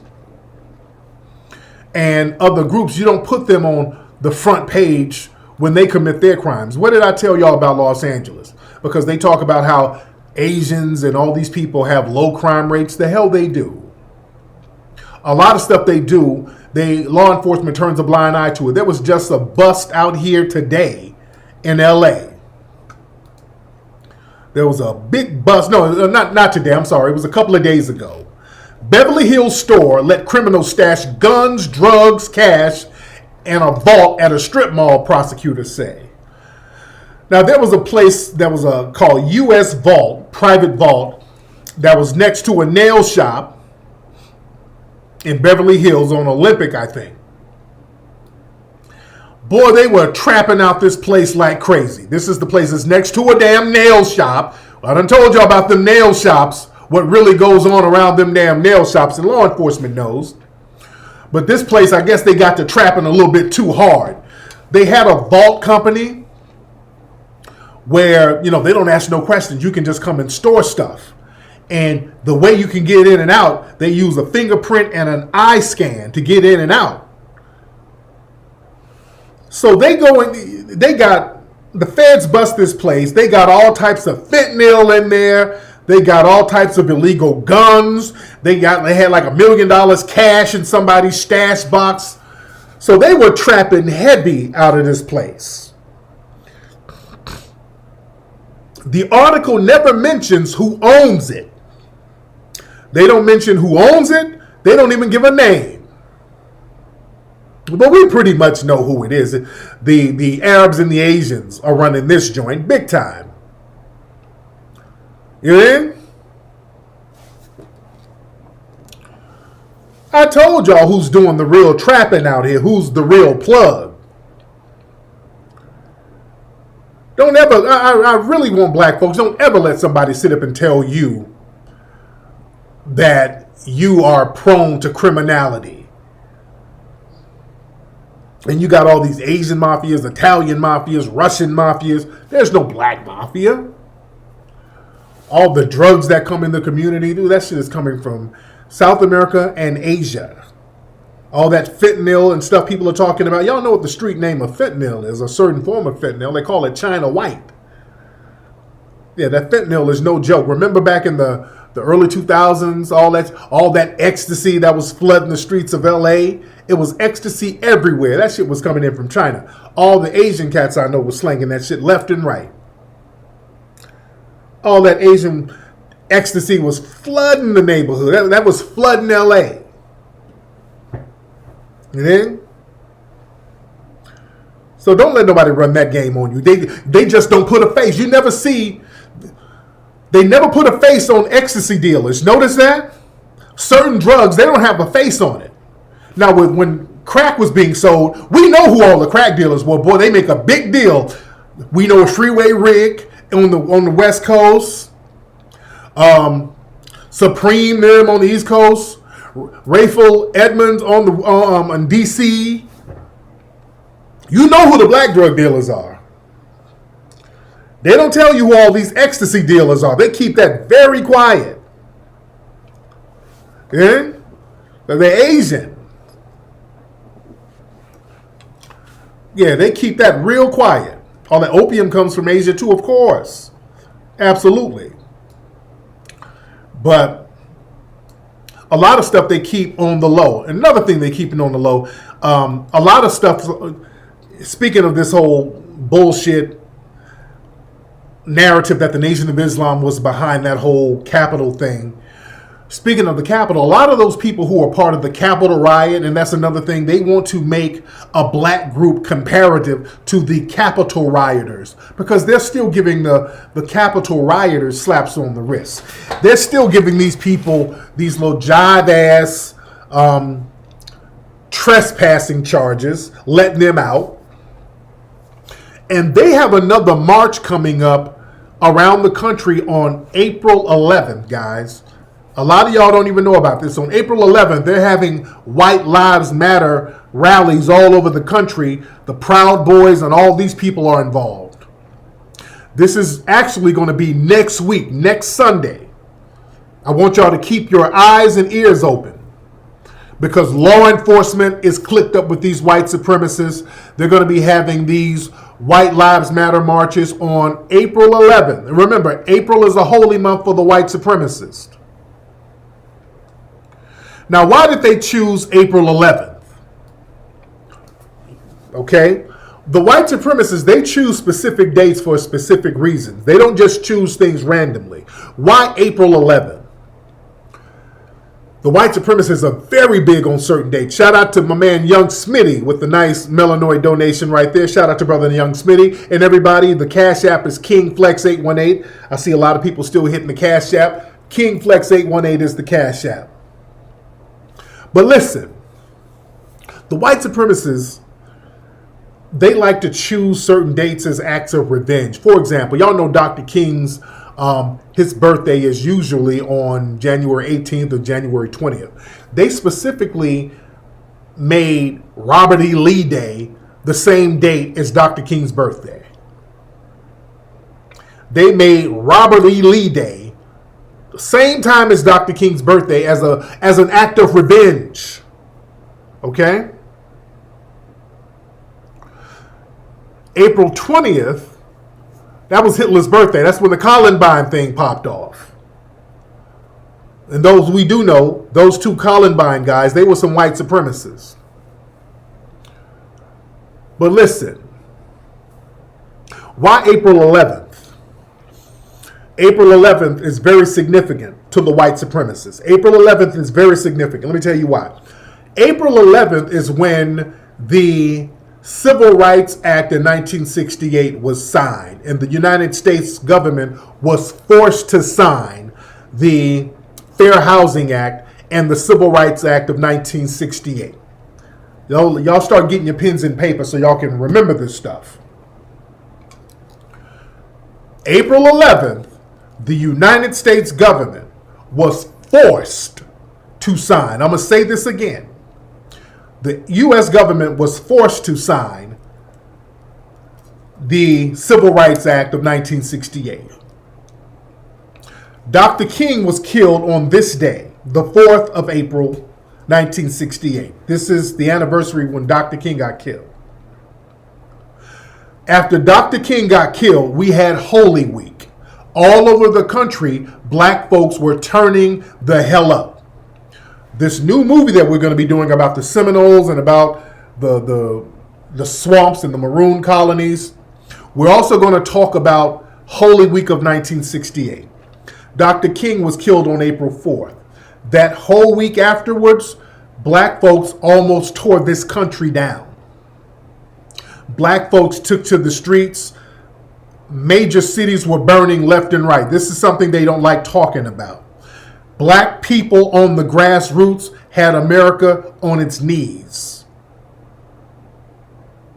Black people were turning up, snatching white folks up, sniping cops, burning down buildings. Black folks were turning up. The United States government, in order to stop black folks from lighting that ass up and just completely taking over the country, because brothers were not about to stop, they had to sign a surrender deal, because Dr. King had been trying to get a Fair Housing Act going for a long time, and they were telling them to kick rocks, you got to do this, you got to do that. So 7 days after Dr. King was killed, the black grassroots hit the streets and forced white society to sign that bill on April 11th. Of course you don't hear about it, because they tell you the reason why we got civil rights bills is because John Lewis got his monkey ass whooped in Selma, which is a goddamn lie. They're not telling you the truth. Remember, whenever they tell you something, understand it's bullshit.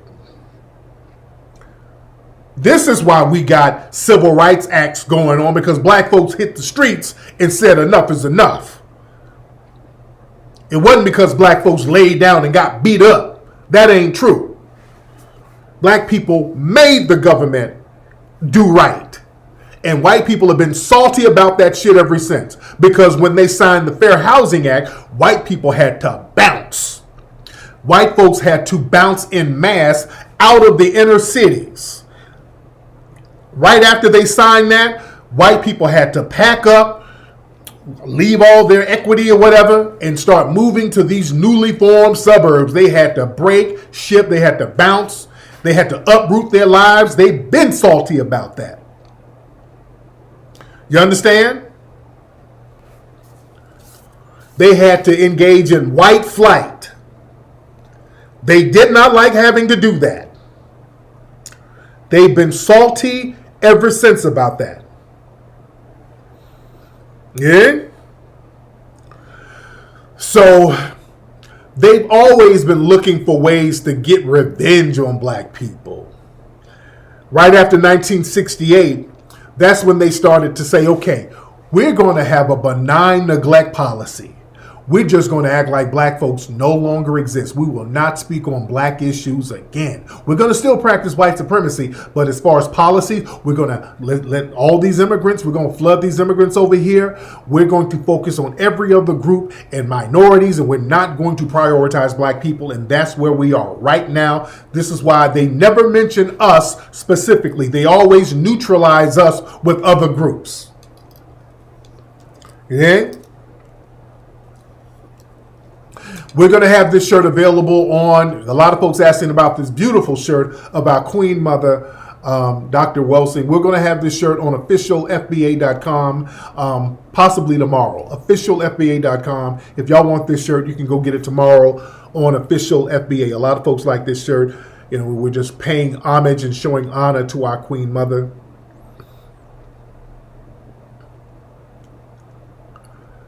But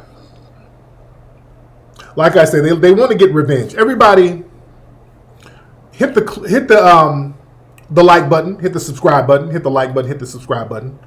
Now let's get, we didn't talk for what, an hour and a half, fam? We've been on for a minute.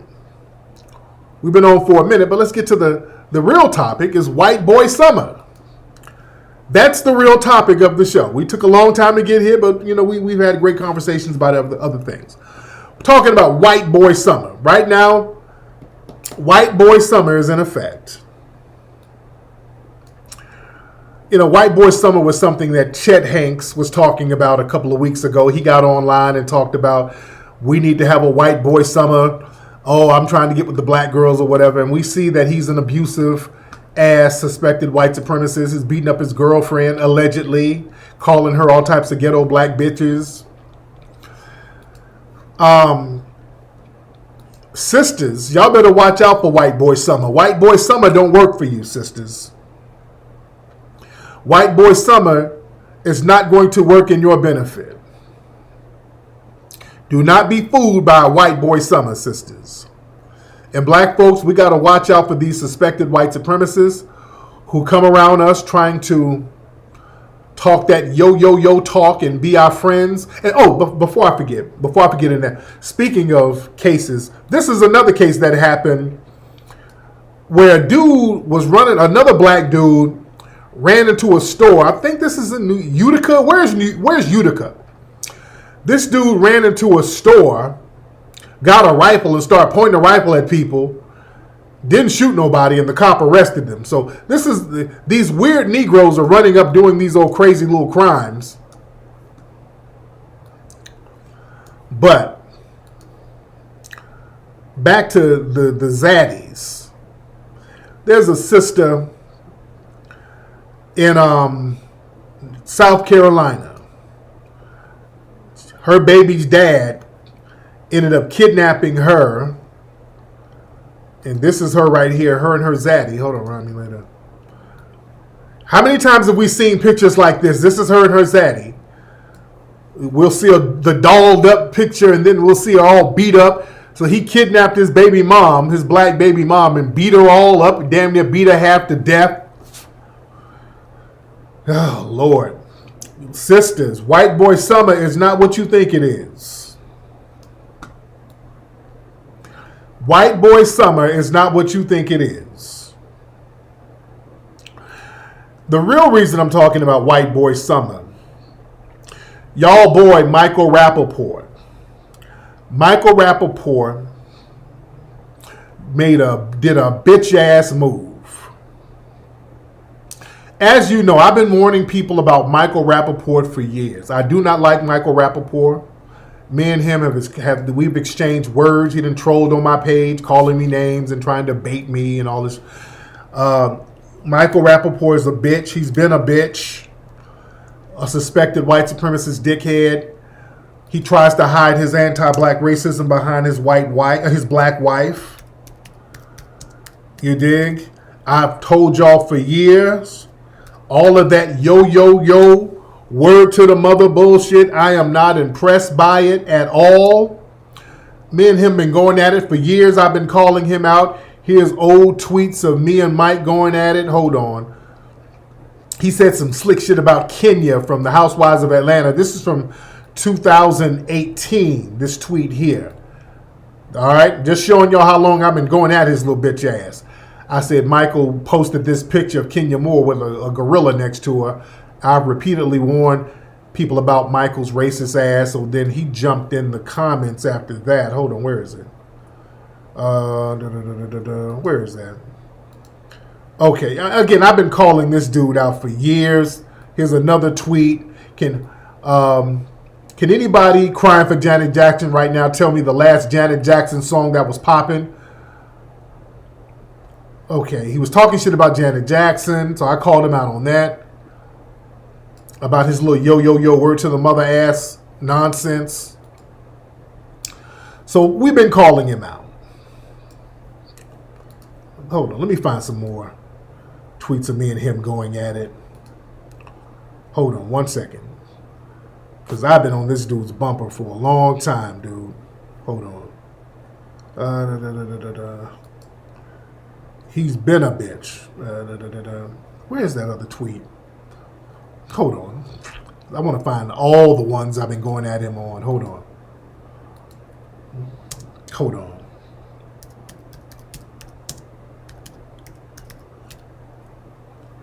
Come on. Where is it? Hey, when I can't find nothing when I'm looking for it. All right.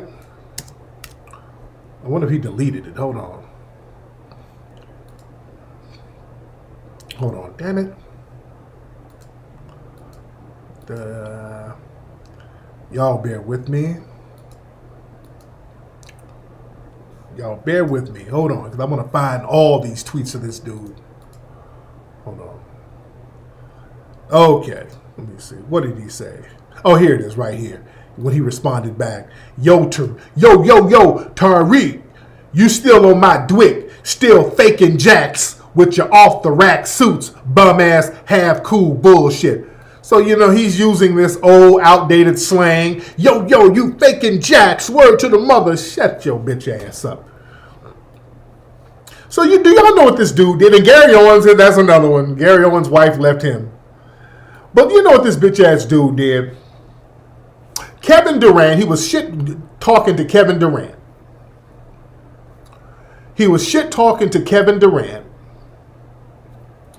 Talking trash and trolling. So Kevin Durant hopped into Michael Rappaport's DMs.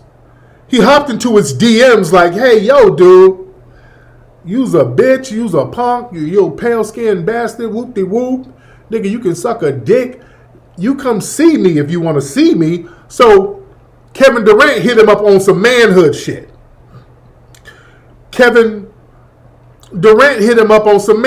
Like, look, man, you come see me. If you got a problem, you doing all that barking and talk, man, you just come see me. Just pull up, dude. Because all that I ain't trying to do all that talking, man. If you want to see me, man, just come see me on some real shit. That's how men do. You know how men do. Do you know this bitch ass Michael Rappaport got the DMs, posted them publicly, knowing how the white media is with us, and Kevin Durant got fined by the NBA. They fined him $50,000 for his aggressive language to this fuckboy, Michael Rappaport. Michael Rappaport's a bitch. I've been telling y'all these yo, word to the mother white boys are punk bitches, snitches. Snitches and bitches, dude.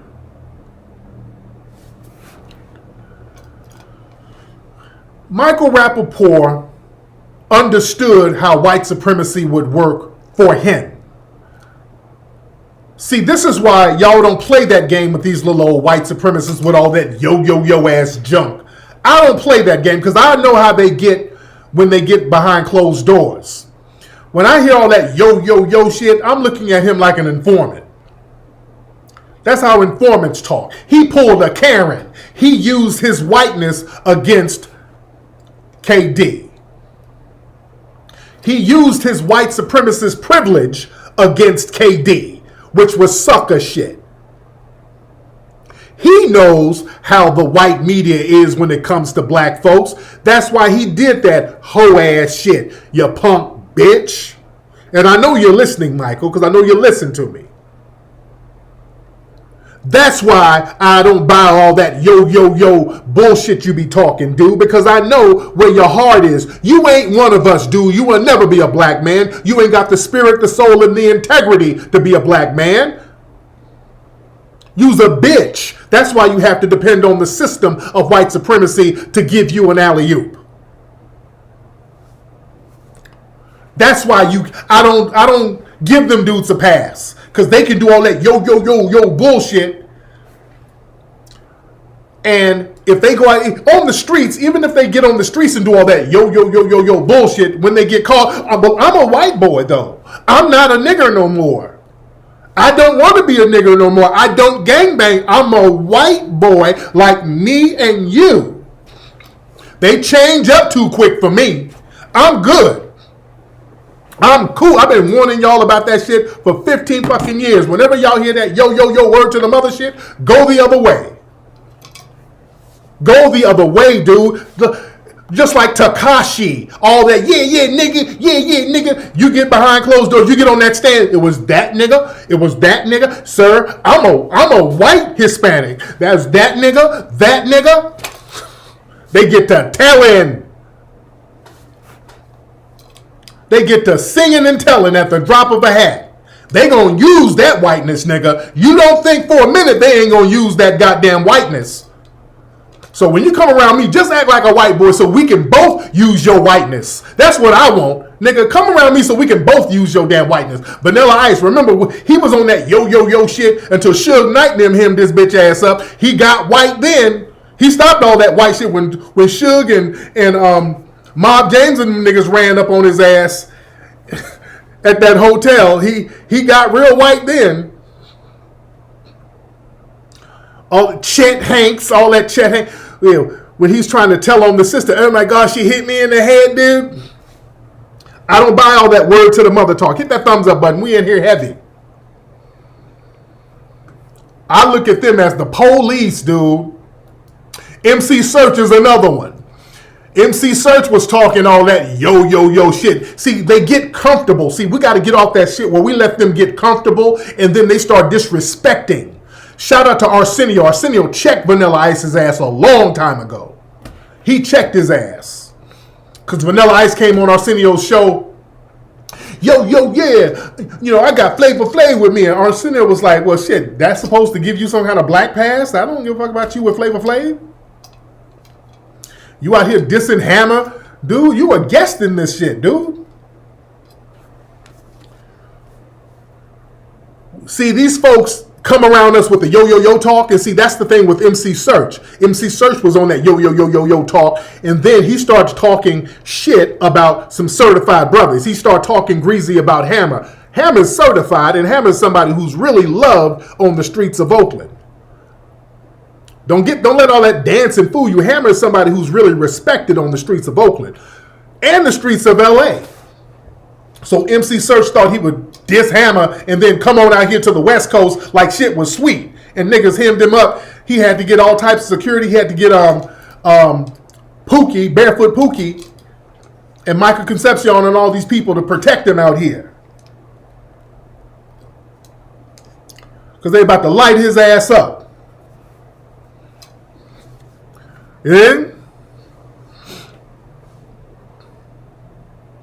And now MC Search, he's talking white now.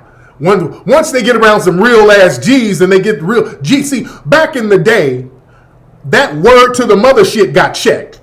See, y'all let all these little Xanax and all these little crazy y'all let these little weirdo niggas hang around to the point where niggas are getting locked up.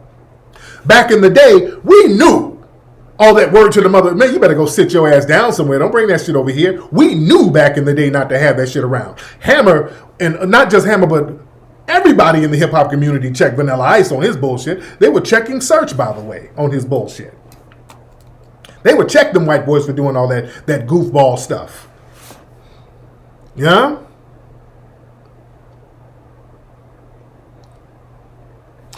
But then Michael Rappaport did a little apology because now people see how much of a bitch he is. They see how much of a bitch he is. And this is another thing too. This is so slick about how he did this. You see how he revealed a private conversation with another black man and put the black man on blast and got the black man hemmed up with a little jive ass fine. But you see the Michael Rappaports of the world, they don't put white people on blast. You notice that? They're not telling us all the little conversations of white people who secretly calling us all types of niggas and white people doing all types of little insidious things behind the scenes. You ain't letting us know about those conversations behind the scenes, Mr. Yo, word to the mother. But you're going to put a black man's conversation that was private, you're going to put that on blast. When the brother hollered at you on some G shit, he didn't blast you publicly. He got in your DMs and said, hey, bro, nigga, if we can move some furniture around and get busy, you just let me know when. I ain't going to even front you. I ain't going to put you on blast. This is just me and you, my nigga. On some real G black man shit. Oh God, I'm a white boy and look at what the black man is doing to me.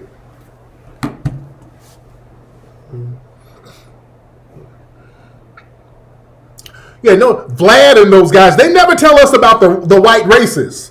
Vlad with his yo ass too. Vlad, how come you don't ever tell us about all the white races? You interview a lot of people. Why don't you put some of them on blast? Y'all never put white undercover racists on blast. That's why I don't give a shit about the yo. Don't show a brother's DMs, but then all the white people that you know who talk greasy. You've been a white man for a long time, Michael Rappaport. You ain't telling us about your little conversations with them. You ain't putting them on blast, bitch ass. I can't stand that yo word to the mother shit. I've told y'all for years that shit is fake. I do not like being around those people. But this is Michael Rappaport white-splaining now. Hold on. This situation with Durant has gotten out of hand. I feel bad about it. I feel bad about my involvement in the situation. I feel bad that it's gotten this.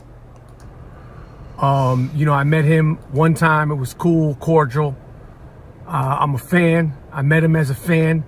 And the funny thing is he actually had reached out to me about doing something that I call on social media the shame game about putting people who talk shit on social media on blast. That was actually the way we met. It's not the first time I've posted people's DMs. It's funny when people are saying anti-Semitic things about me, saying racist things about me, threatening me, and they're Joe Schmoes. Everybody loves it. But when it was Durant, people got 400 opinions. I'm a rat. Fuck all that rat shit. Like I said, we met. He was cordial. And I hadn't seen him since, but it was definitely cool. But I don't consider him a friend. The way he was talking to me is not like a person who was a friend. I don't speak to friends like that. I don't banter with friends telling them, yo, when I see you, I'm going to spit in your face. Ha, ha, ha. Oh, cool. When you spit in my face, I'm going to swish it around and spit in your face. That's not the way I banter. That's not the way I bullshit. That's not the way, that's not locker room talk. Those are threats. They were made over and over and over. It's been going on for months. And on Tuesday of this week, he caught me on a bad day. That being said, in my opinion, the whole situation got blown out of proportion. I don't premeditate or contrive my behavior, my rants on social media. They come from the gut. That's why people, I think, respond to them, whether I'm talking about politics, sports, or whatever. But, you live and learn. I know I have lived and learned from the situation. I've had to deal with ramifications that, I'll keep to myself. And I know he has. And, I feel bad about it. But it is what it is, and we have to move forward. Words of wisdom. Drop that zero and get with the hero.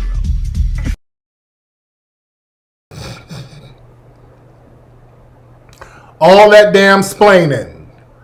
Just a bunch of goddamn splaining. That's all he's doing. A bunch of splaining.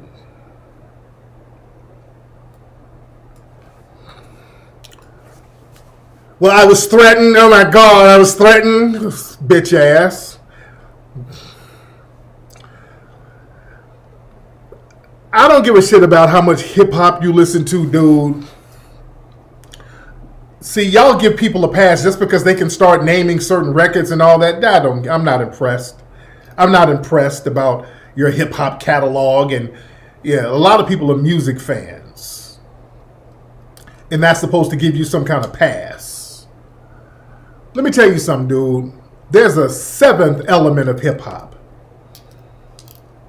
People say it's 5, but it's actually 7. You got rapping, b-boying, DJing, graffiti, some say beatboxing. Another is fashion. Number 6 is, we always leave out fashion. Fashion is a part of hip hop. Hip hop fashion, that's a part of hip hop. But that 7th element of hip hop, guys, there's a 7th element of hip hop. Hip hop is intrinsically against white supremacy. There's a consciousness to hip hop. There's always an underlying consciousness that is anti-white supremacy. That's the 7th element of hip hop. Knowledge, consciousness, anti-white supremacy, that's what that translates to, the knowledge. But that can be translated into anti-white supremacy. Knowledge of what? Conscious of what? You're conscious and you're knowledgeable of the system you're in. That's why you created a whole different culture in spite of the system of white supremacy. You're rebelling against white supremacy. So the acknowledgement of white supremacy is an element of white supremacy itself. Bitch ass Michael Rappaport, you could never be hip hop. Never. I don't give a damn about how much Tribe Called Quest you like. You can never be, bitch ass. Unless you have that, you ain't hip hop. Let's understand what the elements of it is. Even the gangster rappers, you're rebelling against the system of white supremacy.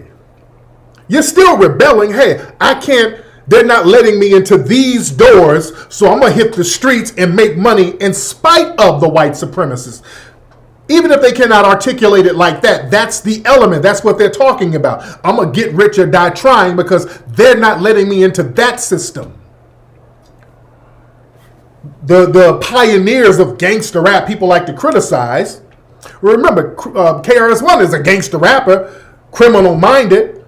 The gangster shit was mixed in with the consciousness, dude. It went hand in hand. Tupac, the gangster shit mixed in with the conscious shit, because the reason why you gangster, the reason why you got to hit the streets and sometimes you got to get that blicky and do what you got to do is because you're dealing with a system that has closed doors to you. So you better get it how you live the best way you can and then use your knowledge to repair the community that you aggrieved hitting those bricks.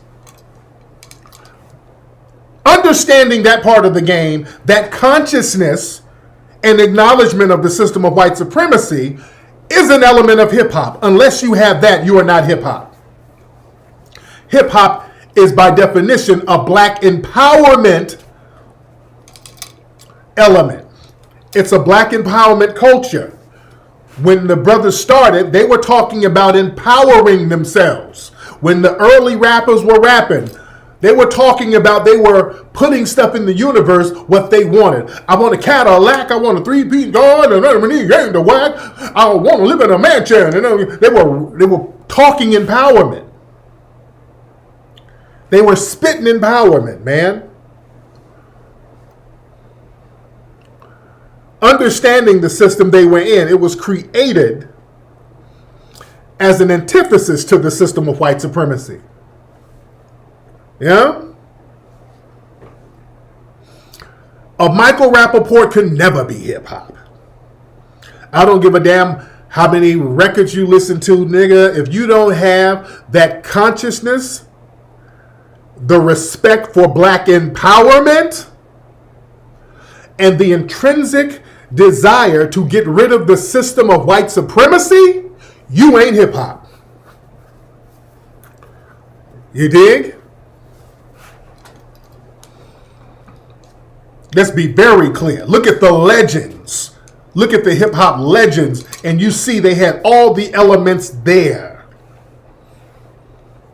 You look at Melly Mel. That's why he's so respected today. The Message, powerful song. Some of the legends, they spoke truth to power. They spoke on the dichotomy of the streets and the need to be empowered. Talking about the system that was given to them.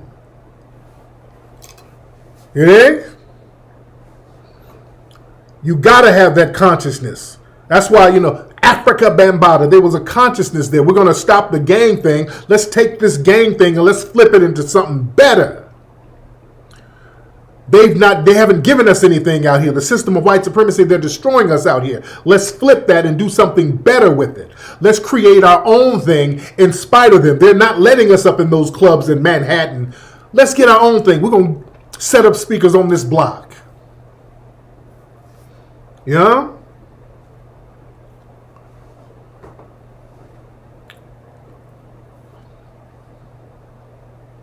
It's me against the world. What is he saying? Fuck the police. You better understand how this thing works.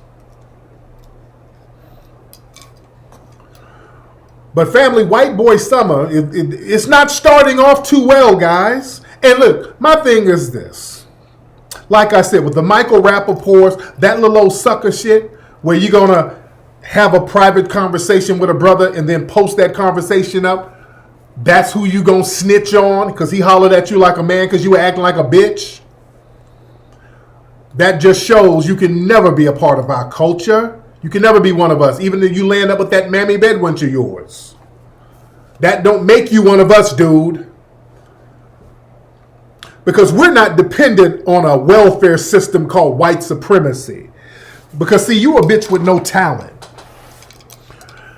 And you're dependent on the system of welfare, which is white supremacy. White supremacy is a socialist welfare system for white people who cannot cut it equally. You cannot compete with black people on an equal level, so you need a system to hop in and do your dirty work for you. You need a whole militarized, structured system to come in and find this brother for you because you understand the anti-black racism that the system and the media harbors, and you use that as a weapon against that brother. You can never be forgiven, which I never gave you a pass anyway. I've been telling people you a bitch. You been a bitch. I don't know why people don't be listening. This nigga been a bitch. Y'all gonna listen one day. Yeah? But y'all tell on black people. Y'all have secret conversations, and y'all won't tell on white people. Family, notice how these white jurors who go around going to these cases, acquitting these white race soldiers for these brazen crimes. Notice how white people stay on code and they never expose those white jurors. The only juror that damn near all of them were exposed and they did exposés on them was the OJ jury. Going back to OJ Simpson. The OJ jurors, boy, they did all types of articles on them. They were putting their addresses out there, their jobs out there. That's the only trial juror that white media and white society, they just did all types of expos on them. Digging into their background. Well, one of them was a Black Panther. Oh my God. Yeah, Andrew Schultz too. He's one of those two. But yeah. They don't tell you about it. They keep these white jurors real quiet. They keep them on the low. They don't expose them. They damn sure expose that OJ jury. Yeah?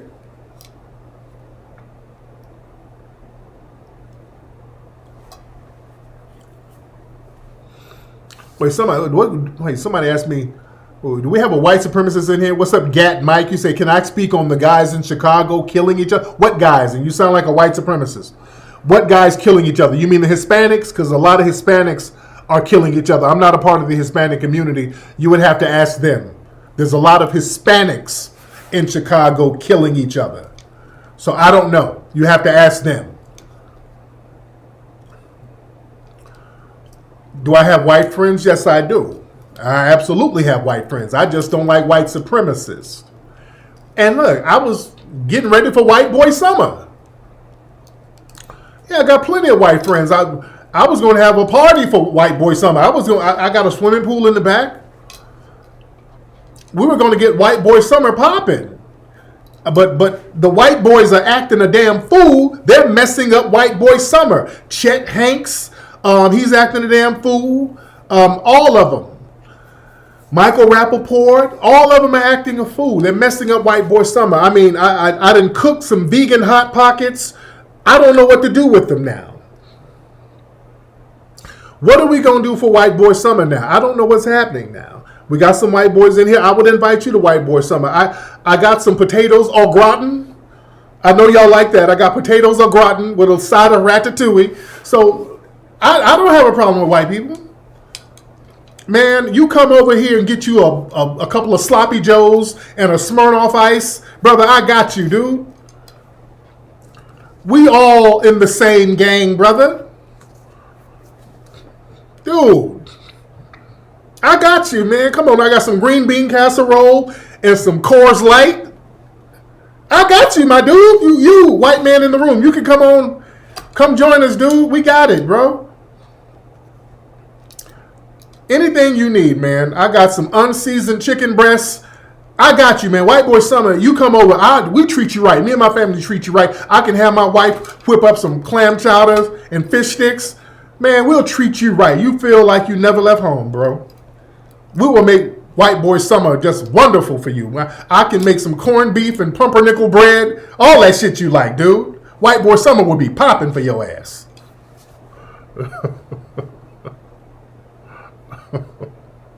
Yeah, nigga. I make some vegan lasagna with parsnips. All that shit, dude. I know you like it. Dude. Well, we get it popping for you, brother. Nigga, we got you a couple of tofu burgers and some True Moo chocolate milk. I know y'all like chocolate milk. For some reason, the white supremacists, y'all like chocolate milk. I don't know what it is, but I got 2 or 3 gallons of True Moo chocolate milk. Y'all love True Moo. I got that. Anything you need, brother. So yeah, I don't have a problem with white people, man. That don't say that. Do not say that. You will not blaspheme my name with those kind of lies. Yeah. Did y'all see out here in LA? There's a white woman who was down there in was it Echo Park somewhere? There's a white woman and they thought she was armed. And they said she had a gun. I don't know what it was, but this white woman was out there and she tried to swim away, and I think they shot at her, but they didn't kill her. Yeah, this happened out here in LA. And I told people, yeah, she's a white woman, but word on the street is that the white woman was trying to join the Nation of Islam, and she was trying to change her name to Becky Shabazz. Yeah, we're going to go along with the conspiracy. We're going to blame the Nation of Islam for that, too. She was trying to join the Nation of Islam. She was going to change her name to Margaret X or Becky Shabazz, Louise Farrakhan. She was going to change her name to Elaine Muhammad. Yeah, so she was trying to join the nation. So you got to give her a pass. But anyway, man, let me get out of here, guys. It's been real. Oh, see, this is one of them long joints, man. I've been on for a long time. Guys. But anyway, man, Buck Breaking coming at the end of the month. Go to buckbreakingmovie.com, everybody. A lot of folks are hitting the Cash App. If you want to hit the Cash App, ladies and gentlemen, $KingFlex818. That's $KingFlex818. Go to HiddenColorsFilm.com for Hidden Colors 1 through 5. This our sister, Dr. Welsing shirts available on officialfba.com, ladies and gentlemen. Let me get out of here. I got to go check on the family. I've been on here damn near 3 hours with y'all. I've been here heavy. But I'm out of here, man. Y'all be good. I'm going to holler at you guys